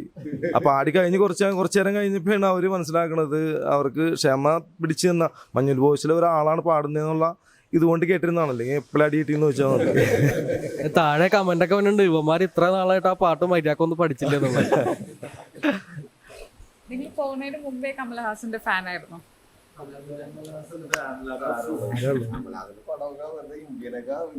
അല്ല, കമലഹാസന്റെ ഈ സിനിമ കണ്ടിട്ട് ഈ സുധീഷ് എന്ന് പറഞ്ഞ ആളുണ്ട്, പുള്ളി വന്നിട്ടില്ല, പോളണ്ടിലുള്ള ആളാണ്. അപ്പോൾ പുള്ളി ഇതിക്ക് മുമ്പ് 2 പ്രാവശ്യം ഈ കേവിൽ ഇറങ്ങിയിട്ടുണ്ട്. അപ്പോൾ ഞങ്ങൾ ഇതുപോലെ ടൂറൊക്കെ കഴിഞ്ഞ് തിരിച്ച് പോരാൻ നിൽക്കുമ്പോഴാണ് പുള്ളി പറഞ്ഞത് ഇനിയൊരു സ്ഥലം കൂടി ഉണ്ട്, അത് ഇതിലും സൂപ്പറാണ്, നിങ്ങൾ കാണാത്ത സ്ഥലമാണ്, ഞാൻ നേരത്തെ പോയിട്ടുണ്ടെന്ന് പറഞ്ഞിട്ട് പുള്ളിയാണ് ഞങ്ങളെ. അത് ഇപ്പം പിന്നെ കുറെ അങ്ങോട്ട് നടന്നു പോകാൻ നമുക്ക്. നല്ല പ്ലേസ് ആണ്, നല്ല രസമാണ് അതിൻ്റെ ഉള്ളിൽ കാണാൻ. ചെറിയൊരു ഇരുട്ടും, നല്ല ഇരുട്ടാണ്, എന്നാലും ഒരു ചെറിയ വെട്ടമൊക്കെ വരും. അപ്പോൾ ഇവൻ പതുക്കെ നമുക്ക് അതിൻ്റെ ഉള്ളിൽ കൂടി നടന്ന് പോവാം. സുധി 2 പ്രാവശ്യം പോയിട്ടുണ്ട് അതിനുള്ളിൽ ഇതിന് മുമ്പ്. പക്ഷെ ഞങ്ങൾക്ക് കാണാൻ പറ്റില്ലട്ടാ. ഇറങ്ങി കഴിഞ്ഞ കുഴി പോയി, പിന്നെ അങ്ങോട്ട് പോകാനൊന്നും കണ്ടില്ല. സുധിക്കും അറിയത്തില്ലായിരുന്നു ഈ ഡെവിൾസ് കിച്ചൺ അങ്ങനത്തെ സ്റ്റോറീസ് ഒന്നും അറിയില്ല. അത് ആർക്കും അറിയില്ലായിരുന്നു സംഭവം. ഇപ്പോൾ കുറേ ഇൻ്റർവ്യൂസ് നമ്മൾ ചോദിക്കുന്നുണ്ട്, ഇപ്പം ഈ സ്ഥലം അത് ജനങ്ങൾക്ക് തുറന്നു കൊടുക്കാനുള്ള ഒരു സൗകര്യം ഉണ്ടാക്കി കൊടുക്കാൻ എന്താണ് അഭിപ്രായം ഒന്ന്. ഞങ്ങളുടെ അഭിപ്രായം എന്താണെന്ന് വെച്ചിട്ടുണ്ടെങ്കിൽ അത് ശരിക്കും കാണാൻ അത്ര സൗന്ദര്യമുള്ള സ്ഥലമാണ്. ശരിക്കും അതിനുള്ള സേഫ്റ്റി കാര്യങ്ങളൊക്കെ നോക്കി അത് ഗവൺമെൻറ് അത് തുറന്നു കൊടുത്ത് ആളുകൾക്ക് കാണാനുള്ള സൗകര്യം ചെയ്തു കൊടുക്കണമെന്നാണ് ഞങ്ങളുടെ അഭിപ്രായം. കാരണം സേഫ്റ്റി നോക്കി വെച്ചാൽ മതി, കുഴപ്പമില്ല. നമുക്ക് സേഫ്റ്റി അതിനനുസരിച്ച് ചെയ്തിട്ടുണ്ടെങ്കിൽ ആളുകൾക്ക് പോയി സ്ഥലം കാണാനുള്ള ഒരു ഇതുണ്ടാവും. അത്ര ഒരു മനോഹരമായ സ്ഥലമാണ് ശരിക്കും പറഞ്ഞത് ഗുണാക്കി എന്ന് പറയുന്നത്. സുഭാഷ് വീണത് അങ്ങനെ വലിയൊരു കുഴിയോ അല്ലെങ്കിൽ ഒരു ഡേഞ്ചർ ഇതൊന്നുമല്ല, ചെറിയൊരു ജസ്റ്റ് ഒരു കാലെടുത്ത് വെച്ചിട്ട് മാറി പോകാവുന്നൊരു കുഴിയാണ്. ഞങ്ങൾ 4 പേര് അപ്പുറത്തേക്ക് കടന്നാണ്. സുഭാഷ് പക്ഷെ കാലെടുത്ത് വെച്ചത് കുഴിയിലേക്കായി പോയി. പക്ഷെ വേറെ കാര്യമുണ്ട് കേട്ടോ, അവർ പറഞ്ഞതെന്ന് വെച്ചാൽ അതുപോലത്തെ ഒരുപാട് കുഴികൾ ഇനിയും ഉണ്ട്. അതാണ് ഈ അവർക്ക് ഇപ്പോൾ സെക്യൂർ ചെയ്ത് ആളെ ഉള്ളിൽ എൻ്റർ ചെയ്യാത്. ഇഷ്ടംപോലെ അതുപോലത്തെ കുഴികൾ ഇനിയും ഉണ്ടെന്ന് പറയണത്. അതുപോലെ പക്ഷേ സുഭാഷ് വീണ കുഴിയിൽ മാത്രമാണ് 13 പേര് പോയത്. അതായിരിക്കാം അവർക്ക് അത് ഓൾറെഡി ഇപ്പൊ കവർ ചെയ്തെന്ന് തോന്നണല്ലേ. കവർ ചെയ്തിട്ടുണ്ട് ഇപ്പം. പക്ഷെ ഇപ്പം എന്താണെന്ന് വെച്ചിട്ടുണ്ടെങ്കിൽ ആ കവർ ചെയ്തൊക്കെ അവിടെ മണ്ണും കല്ലൊക്കെ വീണ് അത് കാണാൻ പറ്റാത്ത ഒരവസ്ഥയാണ്. പിന്നെ ഒരാൾ പോയിട്ടുണ്ടെങ്കിൽ അറിയാൻ പറ്റില്ല ആ കവർ ചെയ്തേക്കുന്നത് എങ്ങനെ ദ്രവിച്ചിരിക്കണേ എങ്ങനെയാന്ന്. അപ്പോൾ അറിയാണ്ട് നടന്നു കഴിയുമ്പോൾ അറിയാണ്ട് ചവിട്ടി കഴിഞ്ഞാണെങ്കിൽ പെട്ടെന്ന് താഴ്ത്തോട്ട് പോകും. അതുകൊണ്ട് അറിയാണ്ട് ആരും പോകാൻ നിൽക്കരുത്. അങ്ങനെ ഇപ്പോൾ ഒരു ന്യൂസ് കാണുന്നുണ്ട്, പിള്ളേർ അധികം ചാടി കിടക്കുന്ന ന്യൂസുകളൊക്കെ കാണുന്നുണ്ട്. അപ്പോൾ അതിൻ്റെ ഒരു ഇത് തോന്നി ആരും ചാടി പോകരുത്, കാരണം അപകടം ഒളിച്ചിരിപ്പുണ്ട് അവിടെ. But most beautiful place. എൻ്റെയൊക്കെ അവിടെ എൻ്റെ വീട് വാഴക്കാലയിലാണ്. അപ്പോൾ അവിടെയൊക്കെ വാഴക്കാല ബോയ്സ് എന്ന് പറഞ്ഞാൽ എന്തോ ഡ്രഗ് ഗാങ് എന്നാണ് എല്ലാവരുടെയും ഒരു വിചാരം. പക്ഷെ മഞ്ഞുമ്മലിന് അങ്ങനെ ഒരു മഞ്ഞുമ്മൽ ബോയ്സ് എന്ന് പറയുമ്പോൾ നമുക്ക് അങ്ങനെ ഒരു കണക്ഷൻ തോന്നണില്ല. അപ്പോൾ എനിക്ക് തോന്നുന്നത് കൂടുതൽ ഇവിടുത്തെ പള്ളി വകയുള്ള കുറച്ച് ആക്ടിവിറ്റീസും ഇപ്പോൾ എല്ലാവരും പള്ളീൻ്റെ ചേർന്ന് നിൽക്കണ ചേട്ടൻ തന്നെ പറഞ്ഞ് ഇവിടെ കുറേ വടംവലിയും മത്സരമൊക്കെ പങ്കെടുത്തിട്ടുണ്ട്. അപ്പോൾ പള്ളിയായിട്ട് ചേർന്ന് നിൽക്കുന്ന പള്ളീൻ്റെ ഇമ്പോർട്ടൻസ് എന്ന് പറയാം. അല്ല, അത് നേരത്തെ പറഞ്ഞ പോലെ തന്നെ നമുക്ക് ചെറുപ്പം മുതലേ ഞങ്ങൾ ഏതെങ്കിലും സംഘടനയിലോ ആക്ടിവിറ്റീസിലൊക്കെ ഇൻവോൾവഡ് ആണ്. അപ്പോൾ ഈ പറഞ്ഞ പോലെ ഞങ്ങൾക്ക് വേറെ കാര്യങ്ങൾ ആലോചിക്കാനോ അതിലേക്ക് പോകാനോ പറ്റില്ല. ഇപ്പോൾ എന്ത് പരിപാടി ഉണ്ടെങ്കിലും ഗ്രൂപ്പാണ്. ഇപ്പോഴത്തെ പ്രശ്നം എന്താണെന്ന് വെച്ച് കഴിഞ്ഞാൽ കുട്ടികൾ ഒറ്റക്കാണ്, ഈ വഴി തെറ്റിപ്പോകാനുള്ള സാഹചര്യം കൂടുതലാണ്. അന്ന് അത്ര വലിയ സാഹചര്യമൊന്നും ഇല്ല. ഞങ്ങൾക്ക് ആകെ ഒരു ചിന്ത രാവിലെ എണീറ്റിട്ട് ക്രിക്കറ്റ് കളിക്കണം, അത് കഴിഞ്ഞ് കുറച്ച് നേരം കഴിയുമ്പോൾ നീന്താൻ പോകണം, അത് കഴിഞ്ഞ് വൈകുന്നേരം തിരിച്ചു വന്നിട്ട് ക്രിക്കറ്റ് കളിക്കണം, പിന്നെ വൈകുന്നേരം രാത്രി ആകുമ്പോഴത്തേക്കും ഈ ക്യാരംസ് കളിക്കണം, എന്നിട്ട് ആ ക്യാരംസിലൂടെ ബാക്കി പിറ്റേ ദിവസം രാവിലെ കളിക്കണം. അതാണ് ഞങ്ങളുടെ ചിന്ത. അപ്പോൾ അതുപോലത്തെ ആക്ടിവിറ്റീസാണ് അന്ന് ഞങ്ങൾക്ക് ഉണ്ടായിരുന്നത്. അല്ല, ഞങ്ങള് പള്ളിപ്പെരുന്നാൾ മാത്രമല്ല കേട്ടോ, സുബ്രഹ്മണ്യ സ്വാമി ക്ഷേത്രത്തിൽ കാവടി ഉണ്ടാവും, ശ്രീകൃഷ്ണ അവിടെ ഉണ്ടാവും. ഞങ്ങൾ എല്ലാ ഉത്സവത്തിനും പോവും, അമ്പലത്തിലും ഇവിടെ പള്ളിയിലും. ഞങ്ങൾ അങ്ങനെ എല്ലായിടത്തും ഗ്രൂപ്പായിട്ട് തന്നെ പോകും. അമ്പലത്തിൽ ഉത്സവം വരുമ്പോൾ അമ്പലത്തിൽ ഉച്ചക്ക് നേർച്ച സദ്യ അന്നദാനം ഉണ്ടാവും. ഞങ്ങള് അതിപ്പോഴും പോയി ഇടയ്ക്ക് പോയി ഞങ്ങൾ പോയി കഴിക്കും. നബിദിനം വരുമ്പോൾ പള്ളിയിൽ പോയിട്ട് ചോറ് വാങ്ങിച്ചിരിക്കും. നമുക്ക് അങ്ങനെയൊന്നുമില്ല, നമ്മ പണ്ട് എല്ലാ മതങ്ങളെയും ബഹുമാനിക്കുക. ചോദിച്ച ചോദ്യത്തിന് ഇപ്പൊ പറഞ്ഞ പോലെ നേരത്തെ പറഞ്ഞ പോലെ തന്നെ ഈ സിനിമയിലൊക്കെ പർട്ടിക്കുലർലി ഇപ്പോൾ എറണാകുളം യൂത്തിനെ കാണിക്കുമ്പോൾ അല്ലെങ്കിൽ കൊച്ചി ആൾക്കാരെ കാണിക്കുമ്പോൾ ഈ പറഞ്ഞ പോലെ ഒരു ഇമ്പ്രഷനാണ് പുറത്ത് ഉണ്ടാവുക സാധാരണ.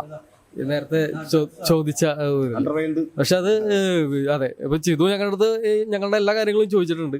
ഈ നേരത്തെ ഇപ്പൊ ചോദിച്ച പോലെ തന്നെ കുത്തിയും കുറെ കാര്യങ്ങൾ ചോദിച്ചു. പക്ഷെ നമ്മളെങ്ങനെയാണോ അതാണ് 100% ആണ് അകത്ത് കാണിച്ചേക്കണത്. അപ്പോൾ ചില കമന്റ്സ് ഒക്കെ കണ്ടു, സാധാരണ അങ്ങനത്തെ ഗ്യാങ്ങിന്റെ കഥയൊക്കെയാണ് ആൾക്കാർ കാണുക അല്ലെങ്കിൽ അവതരിപ്പിക്കുക എന്നുള്ളത്. ഇതിപ്പോൾ ഇങ്ങനത്തെ ഒരു ഗ്രൂപ്പിന്റെ കഥ ആദ്യമായിട്ടാണ് കേൾക്കണതെന്നാണ് പറഞ്ഞത്. പക്ഷെ ഞാൻ പറഞ്ഞ പോലെ മോസ്റ്റ്ലി ചില ഗ്യാങ്ങുകളൊക്കെ മാത്രമേ ഉള്ളൂ അവിടെ ഇവിടെയൊക്കെ ആയിട്ട് നേരത്തെ പറഞ്ഞ പോലത്തെ ഗ്യാങ്ങുകളുള്ളൂ. അത് മാത്രം എടുത്ത് കാണിക്കുമ്പോഴാണ് ആൾക്കാർക്ക് ആ ഒരു ഇത് വരുന്നത്. ഇപ്പൊ ഈ മഞ്ഞുമൽ ബോയ്സിന്റെ ഈ യാത്ര അല്ലെങ്കിൽ ഇങ്ങനത്തെ ഒരു സിനിമ വന്നുകൊണ്ട് തന്നെ ഇപ്പൊ ബോയ്സ് ഗ്രൂപ്പിന്റെ ഒരു ഇമേജ് മാറിയിട്ടുണ്ട്. ഇപ്പൊ ഇതുപോലത്തെ നല്ല ഗ്രൂപ്പുകളുണ്ട്. ഇപ്പൊ ഞങ്ങൾ മാത്രമല്ല, ഇതിലൊക്കെ ഞങ്ങളെക്കാളും നല്ല ഗ്രൂപ്പുകളുണ്ട്. ആക്ടിവിറ്റീസ് ചെയ്യുന്ന, നല്ല പ്രവൃത്തികൾ ചെയ്യുന്ന, അല്ലെങ്കിൽ നല്ല ഫ്രണ്ട്ഷിപ്പ് ബോണ്ടുള്ള ഒരുപാട് ഗ്രൂപ്പുകളുണ്ട്. ഇപ്പൊ നേരത്തെ കുട്ടൻ പറഞ്ഞ പോലെ തന്നെ ആ ഡയലോഗ് കുട്ടൻ തന്നെ പറഞ്ഞോ, ഫ്രണ്ട്സ് ഗ്രൂപ്പിന്റെ ഒരുപാട് ഇത് പറഞ്ഞ പോലെ ഒരുപാട് ഫ്രണ്ട്സ് ഗ്രൂപ്പുകൾ ഇപ്പൊ ഞങ്ങളെ വിളിക്കാറുണ്ട്. അപ്പൊ അവരുടെ ആക്ടിവിറ്റീസും കാര്യങ്ങളൊക്കെ പറയും. അപ്പൊ ഞങ്ങൾ അത് കേൾക്കുമ്പോൾ ശരിക്കും ഞങ്ങൾ ഒന്നുമല്ല ശരിക്കും പറഞ്ഞാൽ. കാരണം അവർ ചെയ്യുന്ന കാര്യങ്ങൾ നല്ല കാര്യങ്ങൾ ഒരുപാട് ചെയ്യുന്നുണ്ട്.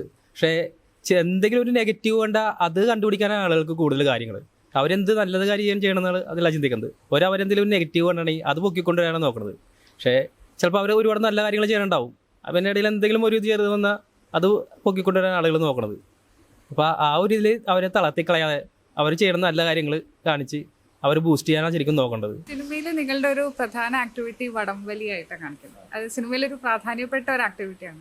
ശരിക്കും അതുപോലെ അത്ര ക്രേസ് ആയിരുന്നു വടംവലി? വടംവലി ഭയങ്കര ക്രേസ് ആയിരുന്നു ഞങ്ങൾക്ക്. വടംവലി അതിനുവേണ്ടി ഒരുപാട് ഞങ്ങൾ ചെയ്തിട്ടുണ്ട്. പക്ഷേ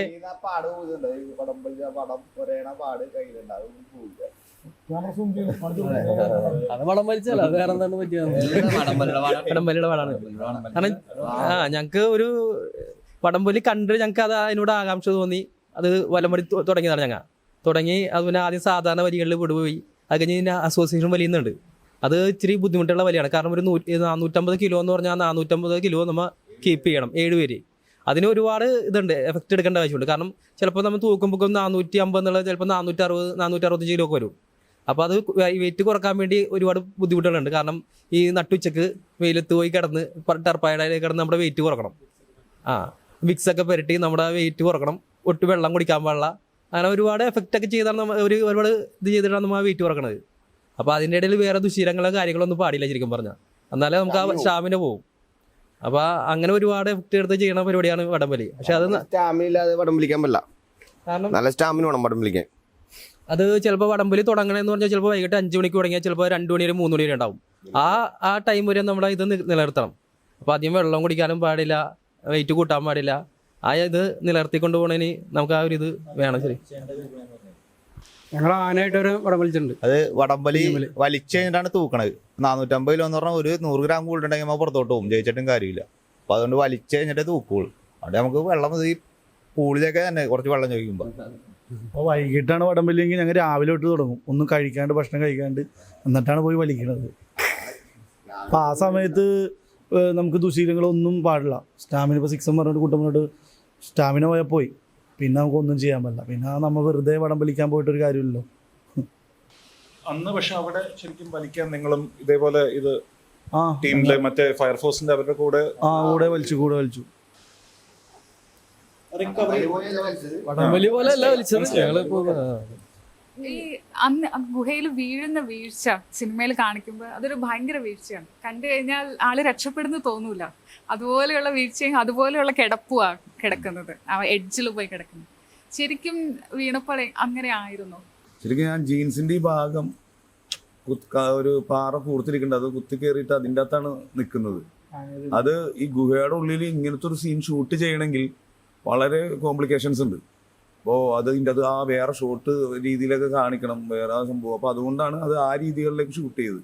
ആ കുഴി ഒരിക്കലും വീഴ്ചയൊക്കെ ഏകദേശം സെയിമാണ്. കുഴി ഒരിക്കലും നമുക്ക് നേരെ കിടക്കുന്ന ഒരു കുഴിയല്ല. അങ്ങനെയാണെങ്കിൽ നമ്മൾ ഒറ്റ വീഴ്ചയിൽ തന്നെ ആ വീഴ്ചയുടെ ആഘാതത്തിൽ മരണം സംഭവിക്കും. ഇതൊരിക്കലും മരണം സംഭവിക്കില്ല. ഇവിടെ വന്നിട്ട് ഇവിടെ ഇടിച്ച് ഇവിടെ തട്ടി ഇങ്ങനെയാണ് പോകുന്നത് തിരിച്ച്. അത് കാരണം കൊണ്ട് ആണ് നമ്മുടെ ഒരു ജീവൻ നഷ്ടപ്പെടാതിരുന്നത്. പിന്നെ ഇതോടെ മറ്റേ സിനിമ ഞാൻ പറഞ്ഞില്ലേ, ഒരു 95% സത്യമാണ്. പിന്നെ സിനിമാറ്റിക് ആവാൻ വേണ്ടി അവർ കുറച്ച് കാര്യങ്ങൾ ചേർക്കണമല്ലോ. ആ രീതിയുള്ള ചിലപ്പോൾ അത് ഷൂട്ട് ചെയ്യാനുള്ള ബുദ്ധിമുട്ടുകൊണ്ടായിരിക്കാം. അതൊക്കെ അതുകൊണ്ട് മാത്രമേ ഉള്ളൂ. ഈ ഇങ്ങനത്തെ ഒരു ഇൻസിഡന്റ് ഓവർകം ചെയ്യാനായിട്ട് ചേട്ടന്റെ ജീവിതത്തിൽ എന്തൊക്കെയാണ് ഈ ചൈൽഡ്ഹുഡ് എക്സ്പീരിയൻസസ്? ചൈൽഡ്ഹുഡ് എക്സ്പീരിയൻസ് ഇങ്ങനത്തെ ഇപ്പൊ നേരത്തെ സുമേഷ് ചേട്ടനായിട്ട് സംസാരിച്ചപ്പോ ആദ്യത്തെ നല്ല ഫിസിക് ഉള്ളതുകൊണ്ട് കുറച്ച് അല്ല പുള്ളി ഈ അന്ന് ഞങ്ങളുടെ കൂട്ടത്തിൽ ഏറ്റവും ആക്റ്റീവ് ആയിട്ടുള്ള പുള്ളി ഇതാണ്. ഇതുപോലെ പുഴയിൽ നീന്താൻ പോകാനാണെങ്കിൽ നമ്മുടെ അവിടുത്തെ പുഴയൊക്കെ പുള്ളി ഒരു 2-3 പ്രാവശ്യം അങ്ങോട്ട് ഇങ്ങോട്ട് നീന്തി കിടക്കും. മനസ്സിലായി? അതെ, ഞങ്ങൾ സുഭാഷിനെ അന്വേഷിച്ച് വീട്ടിൽ ചെല്ലുമ്പോൾ സുഭാഷ് അവിടെ ഇല്ലെങ്കിൽ ഞങ്ങൾ പുഴയിൽ അന്വേഷിക്കണേ. പുള്ളി പുഴയിൽ അങ്ങോട്ട് ഇങ്ങോട്ട് കിടന്ന് നീന്തലാണ് പുള്ളിയുടെ ഹോബി. അല്ലെങ്കിൽ തെങ്ങിന്റെ പുള്ളി 45 സെക്കൻഡ് കൊണ്ട് 100 മീറ്ററിൽ കൂടുതൽ നീളമുള്ള പുഴ ഒഴുക്കിനെതിരെ ഞാൻ നീന്തി അത്രേ കിടക്കുന്നു. അത്ര സ്റ്റാമിന ഉണ്ടായിരുന്നു. പിന്നെ മരത്തിന്റെ മുകളിലൊക്കെ ഓടിച്ചാടി കയറും, മറ്റേ സാധനം അതൊക്കെയായിരുന്നു ഞങ്ങളുടെ ചെറിയ ബാല്യകാല മത്സരങ്ങൾ. ഇന്നത്തെ പോലത്തെ ടർഫിൽ പോയി കളിക്കുന്ന കളിയൊന്നുമല്ല. പുഴയിൽ നിന്ന് കിട്ടുന്ന മീൻ, ബ്രാല്, തോട്ടിൽ നിന്ന് കിട്ടുന്ന വളരെ റയറായിട്ടുള്ള മീനൊക്കെ പുള്ളി ഇറങ്ങി പിടിച്ച് പുള്ളിനെ വറുത്ത് ഞങ്ങൾക്ക് അറിയാൻ തരില്ല, പുള്ളിനെ കഴിക്കും. അപ്പോൾ ആ ഒരു ഫിസിക്കൽ സ്ട്രെങ്ത് പുള്ളിക്ക് അന്നുണ്ട്. അതുപോലെ തന്നെ മെൻ്റലി സ്ട്രെങ്ത്തും ഉണ്ട്. ഈ പുഴയിൽ നീന്തണമെങ്കിൽ ഫിസിക്കലായിട്ടുള്ള ഇത് മാത്രം പോരാ, മെൻ്റലിയും കുറിച്ച് വേണം. ഈ തോട്ടിലേക്കൊക്കെ ഇറങ്ങി പോകാമെന്നൊക്കെ പറയും. അപ്പോൾ അത് രണ്ടും സുഭാഷിനെ സഹായിച്ചിട്ടുണ്ട്. ചിലപ്പോൾ വേറെ ആരെങ്കിലും ആണ് വീഴണമെങ്കിൽ ചിലപ്പോൾ കഥ മാറിയാന്. ഈ പുഴയിൽ മുങ്ങി താഴ്ത്തിട്ടൊക്കെ ചെല്ലുമ്പോൾ നമ്മ ഒരു സാധനം കാണുന്ന വേറെ ആംഗിളിലേക്ക് ആയിരിക്കുള്ളൂ കാണുന്നത്. ചിലപ്പോൾ പേടിച്ചു ഇത് മുങ്ങി താഴ്ത്തി നിന്നിട്ട് നമുക്ക് പൊങ്ങി വരുന്നുള്ള സിറ്റുവേഷനിലൊക്കെ വേറെ ഒരു സംഭവം വരും. അപ്പം നമ്മൾ അതിനൊന്നും പേടിക്കരുത്. പിന്നെ ഈ ചെറുപ്പത്തിൽ നമുക്ക് പഠനത്തിൽ അത്ര വലിയ 1ാം സ്ഥാനക്കാരനൊന്നും അല്ലായിരുന്നു. അത് കാരണം ഇടയ്ക്ക് ബെഞ്ചിന്റെ മുകളിലും അവിടെ ഇവിടെയൊക്കെ കയറി നിൽക്കുന്ന അവസ്ഥ ഒന്നുണ്ട്. അതൊരു അങ്ങനെ ഒരു വിൽ പവറൊക്കെ നമുക്ക് കിട്ടിയിട്ടുണ്ട്. ഒരു സാഹചര്യത്തിന് അതിജീവിക്കാനുള്ള ഓട്ടോമാറ്റിക്കായിട്ട് നമുക്ക് അന്നോട്ട് അങ്ങനെ കിട്ടിയിട്ടുണ്ട്. പിന്നെ ഹൈറ്റ്, സുഭാഷിൻ്റെ ഹൈറ്റ് ഒരു ഫാക്ടറാണ്. എല്ലാവരെക്കാളും ഹൈറ്റ് കൂടുതലാണ് സുഭാഷിന്, കാലിന് ലെങ്ത് കൂടുതലാണ്. അതൊക്കെ സർവൈവലിന് വളരെ ഹെൽപ്പ് ചെയ്തിട്ടുണ്ട്. ഈ ഇൻസിഡന്റ് കഴിഞ്ഞിട്ട് ഈ ഒരുപാട് ട്രോമ ഉണ്ടായിട്ടുണ്ടാവുമല്ലോ. അപ്പം ഈ ഫിസിക്കൽ പെയിൻ പോലെ തന്നെ ഇത് ഈ ഒരു എക്സ്പീരിയൻസിൽ നിന്ന് പുറത്തേക്ക് വരാൻ വേണ്ടിയിട്ട് അപ്പം ഈ ഒരു പ്രോസസ്സിൽ എപ്പോഴേലും പോവണ്ടായിരുന്നു എന്ന് തോന്നിയിട്ടുണ്ടോ? റിഗ്രറ്റ് ഉണ്ടായിട്ടുണ്ടോ ഈ സംഭവിച്ചു പോയതിനെ കുറിച്ചിട്ട്? ഈ സിനിമ ഇറങ്ങുന്നതിന് മുമ്പ് വരെ എനിക്ക് അങ്ങനെ ഒരു തോന്നൽ ഉണ്ടായിട്ടുണ്ടായിരുന്നു, പോകണ്ടായിരുന്നു. പക്ഷേ ഈ സിനിമ ഇറങ്ങി കഴിഞ്ഞതിന് ശേഷം ഈ സിനിമ നേരത്തെ പറഞ്ഞാൽ ഒരുപാട് പേർക്ക് ഒരുപാട് ഇൻസ്പിറേഷൻസ് നൽകുന്നുണ്ട്. ഞങ്ങൾക്ക് ഇതുപോലെ ഒരുപാട് സുഹൃത്തുക്കൾ, അവർ പിരിഞ്ഞുപോയ സുഹൃത്തുക്കൾ റീയൂണിയൻ വെച്ച് അവരുടെ ക്ലബ്ബുകളൊന്നാകുന്നു. ഒരുപാട് പേർക്ക് തളർന്നു കിടക്കുന്നവർക്ക് നമ്മുടെ ഒരു കഥ ഒരു മോട്ടിവേഷൻ ആകുന്നു. ജീവിതത്തിൽ ദുഃഖത്തോടെ ജീവിക്കാൻ പറ്റുന്നവർക്ക്, ആ ദുഃഖങ്ങളൊക്കെ ഉള്ള ജീവിതാനുഭവങ്ങളുള്ളവർക്ക് ഈ കഥ കേൾക്കുമ്പോൾ അവർക്ക് എന്തോ ഒരു റിലീഫ്, ജീവിതത്തിലൊരു റിലീഫ് കിട്ടുന്നു. അവർ നമ്മളോട് സംസാരിക്കുന്നു. അപ്പോൾ അവർക്കൊരു സമാധാനം കിട്ടിയെന്ന് അവർ നമ്മളോട് പറയുന്നു. ഇതൊക്കെ കേട്ടപ്പോൾ കൊണ്ട് ഞാൻ അന്ന് ആലോചിച്ചിട്ടുണ്ട്, നമ്മുടെ ജീവിതം എന്തിനാണെന്ന് എനിക്ക് ദൈവം തിരിച്ചു തന്നത്, അല്ലെങ്കിൽ കൂട്ടുകാരിലൂടെ എന്തിനാണ് ദൈവം തിരിച്ചു തന്നത് ഞാൻ ആഗ്രഹിച്ചിട്ടുണ്ട്. പക്ഷെ ഇന്ന് അതിനുള്ള ഉത്തരങ്ങളാണ് നമ്മൾ വിളിക്കുന്ന. ഒരുപാട് ഒരു ഫോൺ വിളിച്ച് കാര്യം പറയുന്നു, നിങ്ങളുടെ കഥ എനിക്കൊരു ഇൻസ്പിറേഷനാണ്. തളർന്നു കിടക്കുന്ന ആൾക്കാർ വരെ നമ്മൾ അവരെ പോയി കാണാനുള്ള ഒരു ഇത് പറയുന്നുണ്ട്. നിങ്ങളെ കാണുമ്പോൾ അവർക്കൊരു സമാധാനം കിട്ടി, ഇനി തിരിച്ചു വരാൻ പറ്റുന്നുള്ളൊരു തോന്നൽ. ആ തോന്നലിന് വേണ്ടിയായിരിക്കാം അത് ഞാൻ തിരിച്ചു വന്നത്. ഇപ്പോൾ ഇന്ന് വീണതിൽ ഞാൻ മനസ്സിലാക്കുന്നു മറ്റുള്ളവർക്കൊരു ഇൻസ്പിറേഷൻ ആവാൻ വേണ്ടിയിട്ടായിരിക്കാം അങ്ങനെ ഒരു സംഭവം നടന്ന് ദൈവത്തിന് നന്ദി പറയുന്നു. വീണതിൽ അല്ലേ, അതല്ലേ ഇപ്പൊ പറയാൻ പറ്റുള്ളൂ. സിനിമ വന്നു കഴിഞ്ഞിട്ട് മഞ്ഞുമലിന്റെ ഒരു ഐഡന്റിറ്റി, പണ്ട് ഞാനിവിടെ കൊച്ചിയിൽ തന്നെ ആണെങ്കിലും മഞ്ഞുമലിനൊന്നും അധികം വരാറൊന്നുമില്ല. അപ്പൊ ഇപ്പൊ മഞ്ഞുമലിന്റെ ഒരു ഐഡന്റിറ്റി കൂടെ കിട്ടിയിട്ടുണ്ട്. ഇപ്പൊ ലോകം മുഴുവൻ മഞ്ഞുമൽ എന്ന് പറഞ്ഞ കൊച്ചിയിലെ ഒരു സ്ഥലം ചേട്ടൻ ഞങ്ങളെ തേടി വന്നില്ലേ, അത് തന്നെ ഞങ്ങളുടെ ഐഡന്റിറ്റി. അതേപോലെ ഒരേപോലെ 11 പേരുടെയും ലൈഫിൽ ട്വിസ്റ്റുകൾ ഇങ്ങനെ സംഭവിച്ചുകൊണ്ടിരിക്കും. അതായത് ട്രിപ്പ് വരെ ഒരു വളരെ ഓർഡിനറി ലൈഫായിരുന്നു. ട്രിപ്പ് കഴിഞ്ഞ് തിരിച്ചു വന്നപ്പോഴത്തേക്കും ഇങ്ങനത്തെ ഒരു എക്സ്പീരിയൻസ്, ഭയങ്കര ഡിഫിക്കൽട്ടായിട്ടുള്ള സിറ്റുവേഷൻ ഫേസ് ചെയ്യുന്നു. ഇത്രയും ഏതാണ്ട് 18 വർഷങ്ങൾക്ക് ശേഷം ഒരു സിനിമ ഇറങ്ങുന്നു, അത് ലോകം മുഴുവൻ അറിയപ്പെടുന്നു. അപ്പോൾ ഈ ട്വിസ്റ്റുകൾ ഇങ്ങനെ സംഭവിച്ചുകൊണ്ടേ ഇരിക്കുക, ഒരു ഇടവേള എടുത്തിട്ടാണെങ്കിലും. അപ്പം എങ്ങനെയാ ലൈഫ് മാറിക്കുന്നത്? ആ ഒരു ട്രാൻസിഷൻ എങ്ങനെയാ? ഇത് 2006 ഈ സംഭവം നടക്കുന്നത്. അപ്പോൾ 2006 സംഭവം നടന്ന് ഒരു മാസം കഴിഞ്ഞപ്പോൾ ഒന്നും പേപ്പറിൽ വരാൻ തുടങ്ങി, ഇവിടെ നാട്ടിൽ അറിഞ്ഞ് പേപ്പറിൽ വരാൻ തുടങ്ങി. അന്ന് ഈ പറഞ്ഞ പോലെ ഞങ്ങൾ ചെറിയ സെലിബ്രിറ്റി ആയി തുടങ്ങിയതാണ്. അത് കഴിഞ്ഞ് 2008 എനിക്ക് പ്രസിഡന്റ് അവാർഡ് കിട്ടി. പക്ഷേ അന്നെന്ന് വെച്ചാൽ മാധ്യമങ്ങൾ ഇത്ര അങ്ങോട്ട് ഇതായിരുന്നില്ല, സോഷ്യൽ മീഡിയയും കാര്യങ്ങളൊന്നും ഉണ്ടായിരുന്നില്ല. ആ ഒരു ചെറിയ കാലയളവിൽ കൊണ്ട് ഞങ്ങളുടെ ആ ഒരു സ്റ്റാറ്റസ് മാറിയായിരുന്നു. അപ്പോൾ അന്ന് ഒരുപാട് ലെറ്റേഴ്സ്, അന്ന് ഫോൺ ഇല്ലായിരുന്നു, ഫോൺ കുറവായിരുന്നു, ലെറ്ററാണ് വരുന്നത്. അപ്പോൾ ഒരു ദിവസം എങ്ങനെ പോലും 10-30 ലെറ്ററൊക്കെ വരും ഞങ്ങൾക്ക്. അപ്പോൾ ലെറ്ററിലൂടെയാണ് അന്ന് വിവരങ്ങളൊക്കെ കൈമാറുന്നത്. അപ്പോൾ അങ്ങനെ ഒരുപാട് ലെറ്ററൊക്കെ വരും, തിരിച്ചങ്ങനെ നടക്കും. അങ്ങനെ കുറേ നാളെ ഞങ്ങൾ ചെറിയ രീതിയിൽ സെലിബ്രേറ്റ് ചെയ്യാറുണ്ട്. പക്ഷേ ഇപ്പോൾ ഈ ഫിലിം വന്നതോടെ ഞങ്ങളുടെ ഇത് അങ്ങോട്ട് ഫുള്ളായിട്ട് മാറിപ്പോയി ശരിക്കും പറഞ്ഞാൽ. ഇപ്പോൾ ശരിക്കും പറഞ്ഞാൽ ഞങ്ങൾക്ക് ഒന്നിനും ടൈമില്ലാത്ത അവസ്ഥയായി. എല്ലായിടത്തും ഫുൾ ഇൻ്റർവ്യൂ, ഇനാഗുറേഷൻ കാര്യങ്ങളും. അതുപോലെ തന്നെ നാട്ടിൽ ആര് കണ്ടാലും നമ്മളെ ഇപ്പോൾ കണ്ടാലും അതെ ഒന്ന് ചിരിച്ച് ആ ഒരു അപ്രീഷിയേഷൻ തന്നിട്ടേ പോകാറുള്ളൂ ഇപ്പോൾ. അപ്പോൾ മൊത്തത്തിൽ ഞങ്ങളുടെ ജീവിതം ഇപ്പോൾ ഒന്ന് മാറിപ്പോയി, ചേഞ്ച് ആയിട്ടുണ്ട് ഇപ്പോൾ ഈ പടം വന്നതോടെ. ഒരു സെലിബ്രിറ്റി ഇത് കിട്ടിയിട്ടുണ്ട്. ഈ ഇൻസിഡന്റ് കഴിഞ്ഞ് നാട്ടിലെത്തിയതിനു ശേഷം നിങ്ങളുടെ ഫ്രണ്ട്ഷിപ്പിന് എന്തെങ്കിലും മാറ്റം വന്നിട്ടുണ്ടോ? നിങ്ങൾ കുറച്ചുകൂടെ അടുത്തോ അതോ? ഫ്രണ്ട്ഷിപ്പിന് ഒരു മാറ്റവും സംഭവിച്ചിട്ടില്ല. ഇപ്പോഴും അപ്പോഴും എല്ലാം ഒരേപോലെയാണ്. ഞങ്ങൾ ആ സെയിം വൈബിൽ തന്നെയാണ്. കാരണം ഒരു സെലിബ്രിറ്റി ആയിരുന്നുള്ള രീതിയിൽ അങ്ങനെ മാറണേ അങ്ങനെ ഒന്നുമില്ല. ഇപ്പോഴും ഞങ്ങൾ എപ്പോഴും പണ്ടുണ്ടായിരുന്ന അതേപോലെ തന്നെ ഞങ്ങൾ ഫ്രണ്ട്ഷിപ്പ്. ഇപ്പൊ ഒന്നും കൂടി കൂടിയിട്ടുണ്ടെങ്കിലുള്ള ശരിക്കും പറഞ്ഞ ഇപ്പൊ ഞാനാണ് ഇന്ന് ഈ കൂട്ടത്തിൽ വൈകി വന്ന ആള്. അതിനുള്ളത് എനിക്ക് കിട്ടി. അതിപ്പോ ആര് വന്നാലും അതൊക്കെ തന്നെയാണ്, ഒരു മാറ്റമില്ല. ഞങ്ങൾ പഴയ പോലെ തന്നെ ഇണങ്ങി വണങ്ങി അതുപോലെയൊക്കെ തന്നെയാണ് ഞങ്ങൾ എപ്പോഴും ചെറിയ രീതിയിലുള്ള പടക്കങ്ങൾ ഉണ്ടാകുമ്പോഴേ അടുപ്പങ്ങൾ കൂടുള്ളൂ. അപ്പൊ ഇന്ന് വൈകി വന്നപ്പോൾ എല്ലാവരും ശാസനം എന്തായി തന്നെയാണ് കിട്ടിയത്. പക്ഷെ അതപ്പം തന്നെ മാറിക്കഴിഞ്ഞ് ഇന്നലെ 6 കിട്ടി. അതെ, ഇന്നലെ 6 കിട്ടിയായിരുന്നു അതിൻ്റെത്. അതപ്പം തന്നെ മാറും. അതാണ് ഞങ്ങളുടെ ഫ്രണ്ട്ഷിപ്പിന്റെ ഒരു ബോണ്ട്.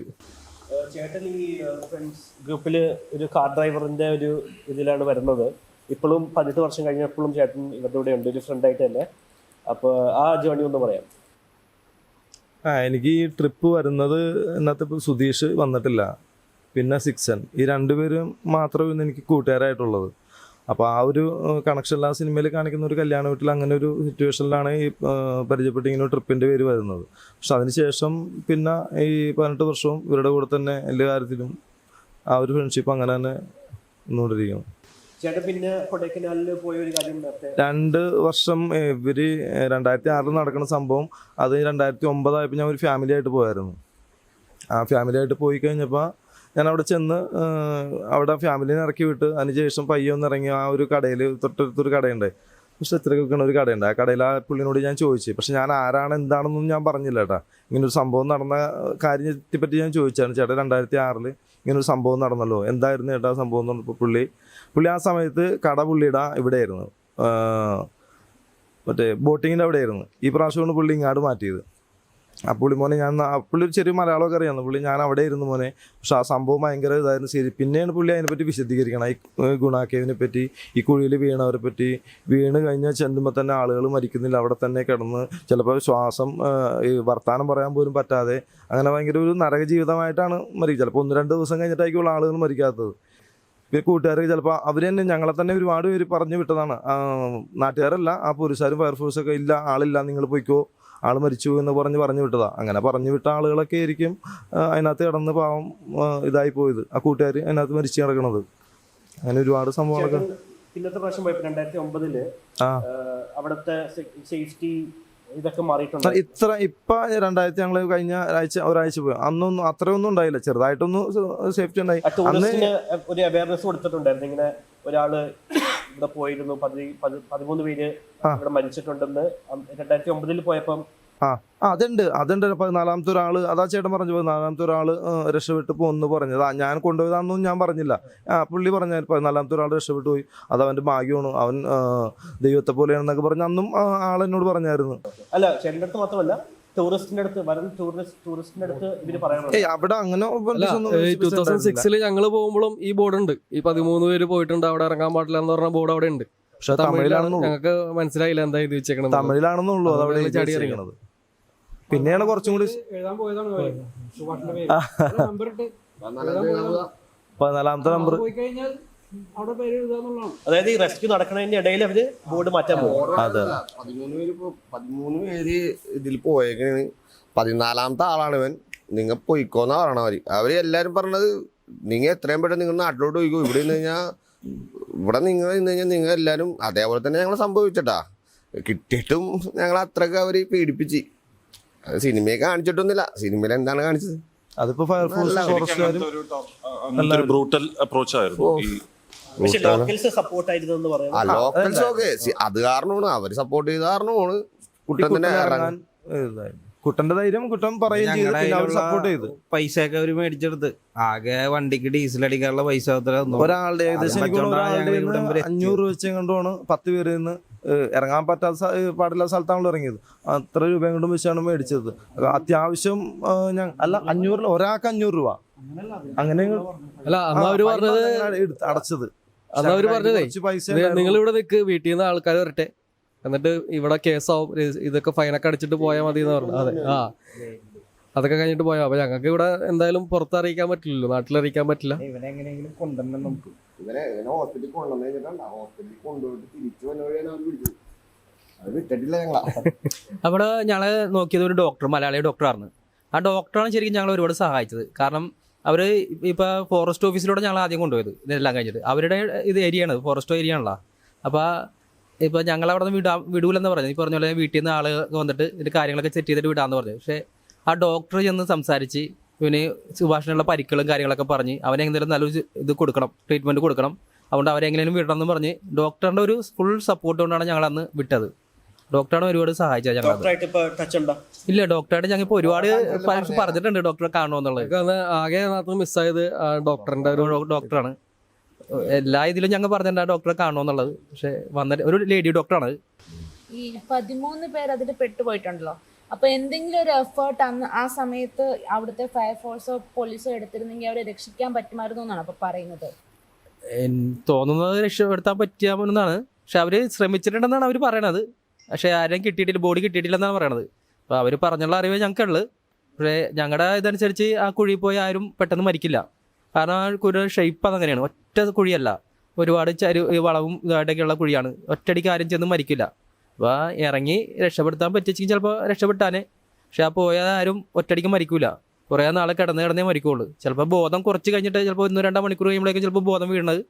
പക്ഷെ ആ ടൈമിൽ ആരെങ്കിലും ഉണ്ടായിരുന്നെങ്കിൽ വിളി കേട്ടെങ്കിൽ ചിലപ്പോൾ രക്ഷപ്പെടുത്താൻ പറ്റിയാനേ. എനിക്ക് തോന്നണത് ശരിക്കും ഈ കുഴിയിൽ വീണ് കഴിഞ്ഞ് പേടിച്ചിട്ട് ആൾക്കാർ അവിടെ നിന്ന് ഓടിപ്പോയുണ്ടാവും. പക്ഷെ ഞങ്ങൾ കുറേ നേരം സ്പെൻഡ് ചെയ്ത് അവിടെ. ഇവനെ വിളിയോട് വിളി. എനിക്ക് തോന്നുന്നത് ഫസ്റ്റ് ഇവൻ വിളിയേക്കണ ഒരു 20 മിനിറ്റ് കഴിഞ്ഞിട്ടാണ് ഫസ്റ്റ്. അരമണിക്കൂർ അത്രയും നേരം ഞങ്ങൾ അവിടെ കിടന്ന് വിളിച്ചു. പിന്നെ ഈ 13 പേര് പോയ ആൾക്കാർ എന്ന് വെച്ച് കഴിഞ്ഞാൽ അവർ പേടിച്ചിട്ടാവും, ചിലപ്പോൾ കൂടെ വന്നവർ പോയിട്ടുണ്ടാവും. എന്നാ അതായിരിക്കാം. അത് എല്ലാരും എന്ന് പറയണെന്ന് വെച്ചാല് ഇതിൽ പോയാ മരിച്ചേക്കണേണ്, നിങ്ങൾ പോയിക്കോന്ന് പറയണത്. അപ്പൊ ഞങ്ങൾ പോയില്ല എന്ന് വെച്ചാല് നമ്മുടെ കൂടപ്പുറപ്പില്ലാതെ നമുക്ക് അവിടെ നിന്ന് പോരാൻ പറ്റൂല. അത് എങ്ങനെയായാലും ഇവന്റെ എന്തെങ്കിലും എടുത്ത് ഇവന്റെ അല്ലെങ്കിൽ അമ്മ വീട്ടിലോട്ട് ഞങ്ങൾക്ക് മഞ്ഞമ്മയിലോട്ട് വരാൻ പറ്റില്ല. അറത്തളെ ഞങ്ങളാ. ഇവനായിട്ട് എന്തായാലും ഞങ്ങൾ പോരുള്ളൂന്നുള്ള ആരൊക്കെ എന്തോരം പറഞ്ഞാലും ഞങ്ങൾ പറഞ്ഞ് ഞങ്ങൾ പോരൂല എന്ന് പറഞ്ഞാൽ പോരൂല അവിടുന്ന്. അത് ഞങ്ങളുടെ കാരണം ഒരു കേന്ദ്രമന്ത്രിയുടെ മകനാ ആ ബന്ധു ആരോ.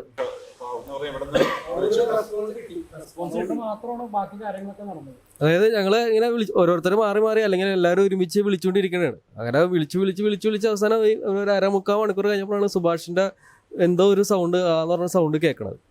അപ്പൊ ഞങ്ങൾക്ക് മനസ്സിലായി സുഭാഷ് അവിടെ ഉണ്ടെന്ന് മനസ്സിലായി. അത് കഴിഞ്ഞ് ഞങ്ങൾ ഈ പോലീസ് സ്റ്റേഷനിലും ഫയർഫോഴ്സിലും ചെന്ന് പറയുമ്പോഴും അവർ പറയണത് അതിനകത്ത് പോയാൽ നോക്കണ്ട, നിങ്ങൾ തിരിച്ചു പോയിക്കോ. പക്ഷെ ഞങ്ങൾ അവരടുത്ത് പറയുന്നുണ്ട് സുഭാഷ് റെസ്പോണ്ട് ചെയ്യുന്നുണ്ട്, സുഭാഷിന്റെ സൗണ്ട് ഞങ്ങൾക്ക് കേൾക്കാന്ന് പറയുമ്പോൾ അവർ വിശ്വസിക്കുന്നില്ല. എന്നിട്ട് അതിൽ കാണുന്ന പോലെ തന്നെ സ്റ്റേഷനിൽ നിന്ന് ആദ്യം ഒരു പോലീസുകാരനാണ് വന്ന് നോക്കി ഇവന്റെ സൗണ്ട് കേൾക്കണമെന്ന് അറിഞ്ഞു കഴിഞ്ഞിട്ടാണ് പിന്നെ ബാക്കി ബോയ്സൊക്കെ വന്നത്. വന്നു കഴിഞ്ഞിട്ടും അവർ ഇറങ്ങാനൊന്നും തയ്യാറായില്ല. അവർ കയറിട്ട് കൊടുക്കാന്ന് പറഞ്ഞത്. സുഭാഷ് റെസ്പോണ്ട് ചെയ്യണ്ടല്ലോ, അപ്പോൾ കയറിട്ട് കൊടുക്കാന്ന് പറഞ്ഞത്. ലാസ്റ്റ് ആ സമയത്താണ് കുട്ടൻ കുട്ടൻ ഇറങ്ങിക്കോളാം, കയറിട്ട് കയറുകയാണെങ്കിൽ കുട്ടൻ ഇറങ്ങിക്കോളാം പറഞ്ഞു. ശരിക്കും എത്ര ഡെപ്ത് ഉണ്ടായിരുന്നു? എനിക്ക് തോന്നുന്നു 90 ഫീറ്റ് അല്ല 120 ഫീറ്റിന് അല്ലെ 90 ഫീറ്റ്. വീണതിലും കുട്ടൻ ഇറങ്ങിയതും ഒക്കെ എത്ര ഒരു ഫീറ്റ് ഉണ്ടായിരുന്നു? കുഴിക്ക് അവർ പറഞ്ഞതനുസരിച്ച് 600 അടി താഴ്ചയുണ്ടെന്ന് പറഞ്ഞത്. പക്ഷേ 90 അടി താഴ്ചയിലോട്ടാണ് ഞാൻ ഇറങ്ങിയത് കണക്കനുസരിച്ച്. അവരുടെ അവിടെ സ്റ്റക്കായത് റോപ്പിന്റെ നീളം അനുസരിച്ചുള്ള കണക്കാണ് പറയണത്. കാരണം ആദ്യം ഒരു റോപ്പ് ഇറക്കിയായിരുന്നു, അത് തീർന്നു പോയി, വീണ്ടും റോപ്പ് കൂട്ടിക്കെട്ടിയാണ് ഇറക്കണത്. അപ്പോൾ 90 അടി താഴ്ചയിൽ ഇറങ്ങിയെന്നാണ് പറയണത്. സുഭാഷിന് പേഴ്സണലി ഈ ഒരു ചാപ്റ്റർ ഇതൊരു ക്ലോഷറായി, this is a closed chapter എന്നുള്ളൊരു ഫീലിംഗ് എപ്പോഴാണ് വന്നത്? അത് അങ്ങനെ വന്നിട്ടുണ്ട്? ഇപ്പം ഇത്രയും ഓപ്പൺ ആയിട്ട് ഈ ഒരു ഗോറി ഒരു ഇൻസിഡൻറ്റ് ഇപ്പം ഇത്രയും എക്സ്പ്ലെയിൻ ചെയ്യുന്നുണ്ടെങ്കിൽ you must be over it. അപ്പം ശരിക്കും ആ ഒരു ഇത് തീർന്നു, ഈ ചാപ്റ്റർ കഴിഞ്ഞു എന്നുള്ളൊരു ഫീലിംഗ് അല്ലെങ്കിൽ ആ റിയലൈസേഷൻ എപ്പോഴാണ് വന്നത്? അതായത് ഞാൻ മറ്റേ ഉറങ്ങിയിട്ട് 6 മാസം കഴിഞ്ഞിട്ടാണ് ഉറങ്ങിയതെന്ന് പറഞ്ഞില്ലായിരുന്നു. പിന്നെ അത് ഓൾറെഡി മെൻ്റലി 6 മാസം കൊണ്ട് ക്ലിയറായി. മെൻ്റൽ ഹെൽത്ത് 6 മാസം കൊണ്ട് തിരിച്ചിട്ട് പിന്നെ ഫിസിക്കലി നമ്മൾ ഒരു 60 ദിവസമൊക്കെ ആയുർവേദ ഹോസ്പിറ്റലിൽ, പിന്നെ അതിൻ്റേതായ കുറേ പ്രശ്നങ്ങളൊക്കെ ഉണ്ടാവുമല്ലോ. നമ്മൾ ഇത്രയും വലിയ വീഴ്ചകളിൽ നിന്ന് രക്ഷപ്പെട്ടേക്ക് വന്നേക്കല്ലേ. പിന്നെ ഒരു 2 വർഷമൊക്കെ എടുത്ത് മറ്റേ ഓൾറെഡി ഇത് പിന്നെ നോർമൽ സ്റ്റേജിലേക്ക് ആവാൻ. പിന്നെ നമ്മളിത് മറന്നു കളയണം. അതായത് നമ്മളിതൊരു നൈറ്റ് മെയർ, ദുസ്വപ്നം എന്നൊക്കെ പറയൂലേ, അത് നമ്മൾ മറന്നു കളഞ്ഞേക്കണം. ഇത് പിന്നെ നമ്മൾ ഓർക്കാൻ ഇഷ്ടപ്പെട്ടത് പിന്നെ അതിനെക്കുറിച്ച് ഓർത്ത് രാത്രി ഉറക്കം കളയേണ്ട കാര്യങ്ങളില്ല. പിന്നെ ഇത് സിനിമയായിട്ട് വരണമെന്ന് പറഞ്ഞപ്പോൾ നമ്മുടെ കൂട്ടുകാർ അനുഭവിച്ച കുറച്ച് കഷ്ടപ്പാടുകൾ കാര്യങ്ങളൊക്കെ ഉണ്ട്.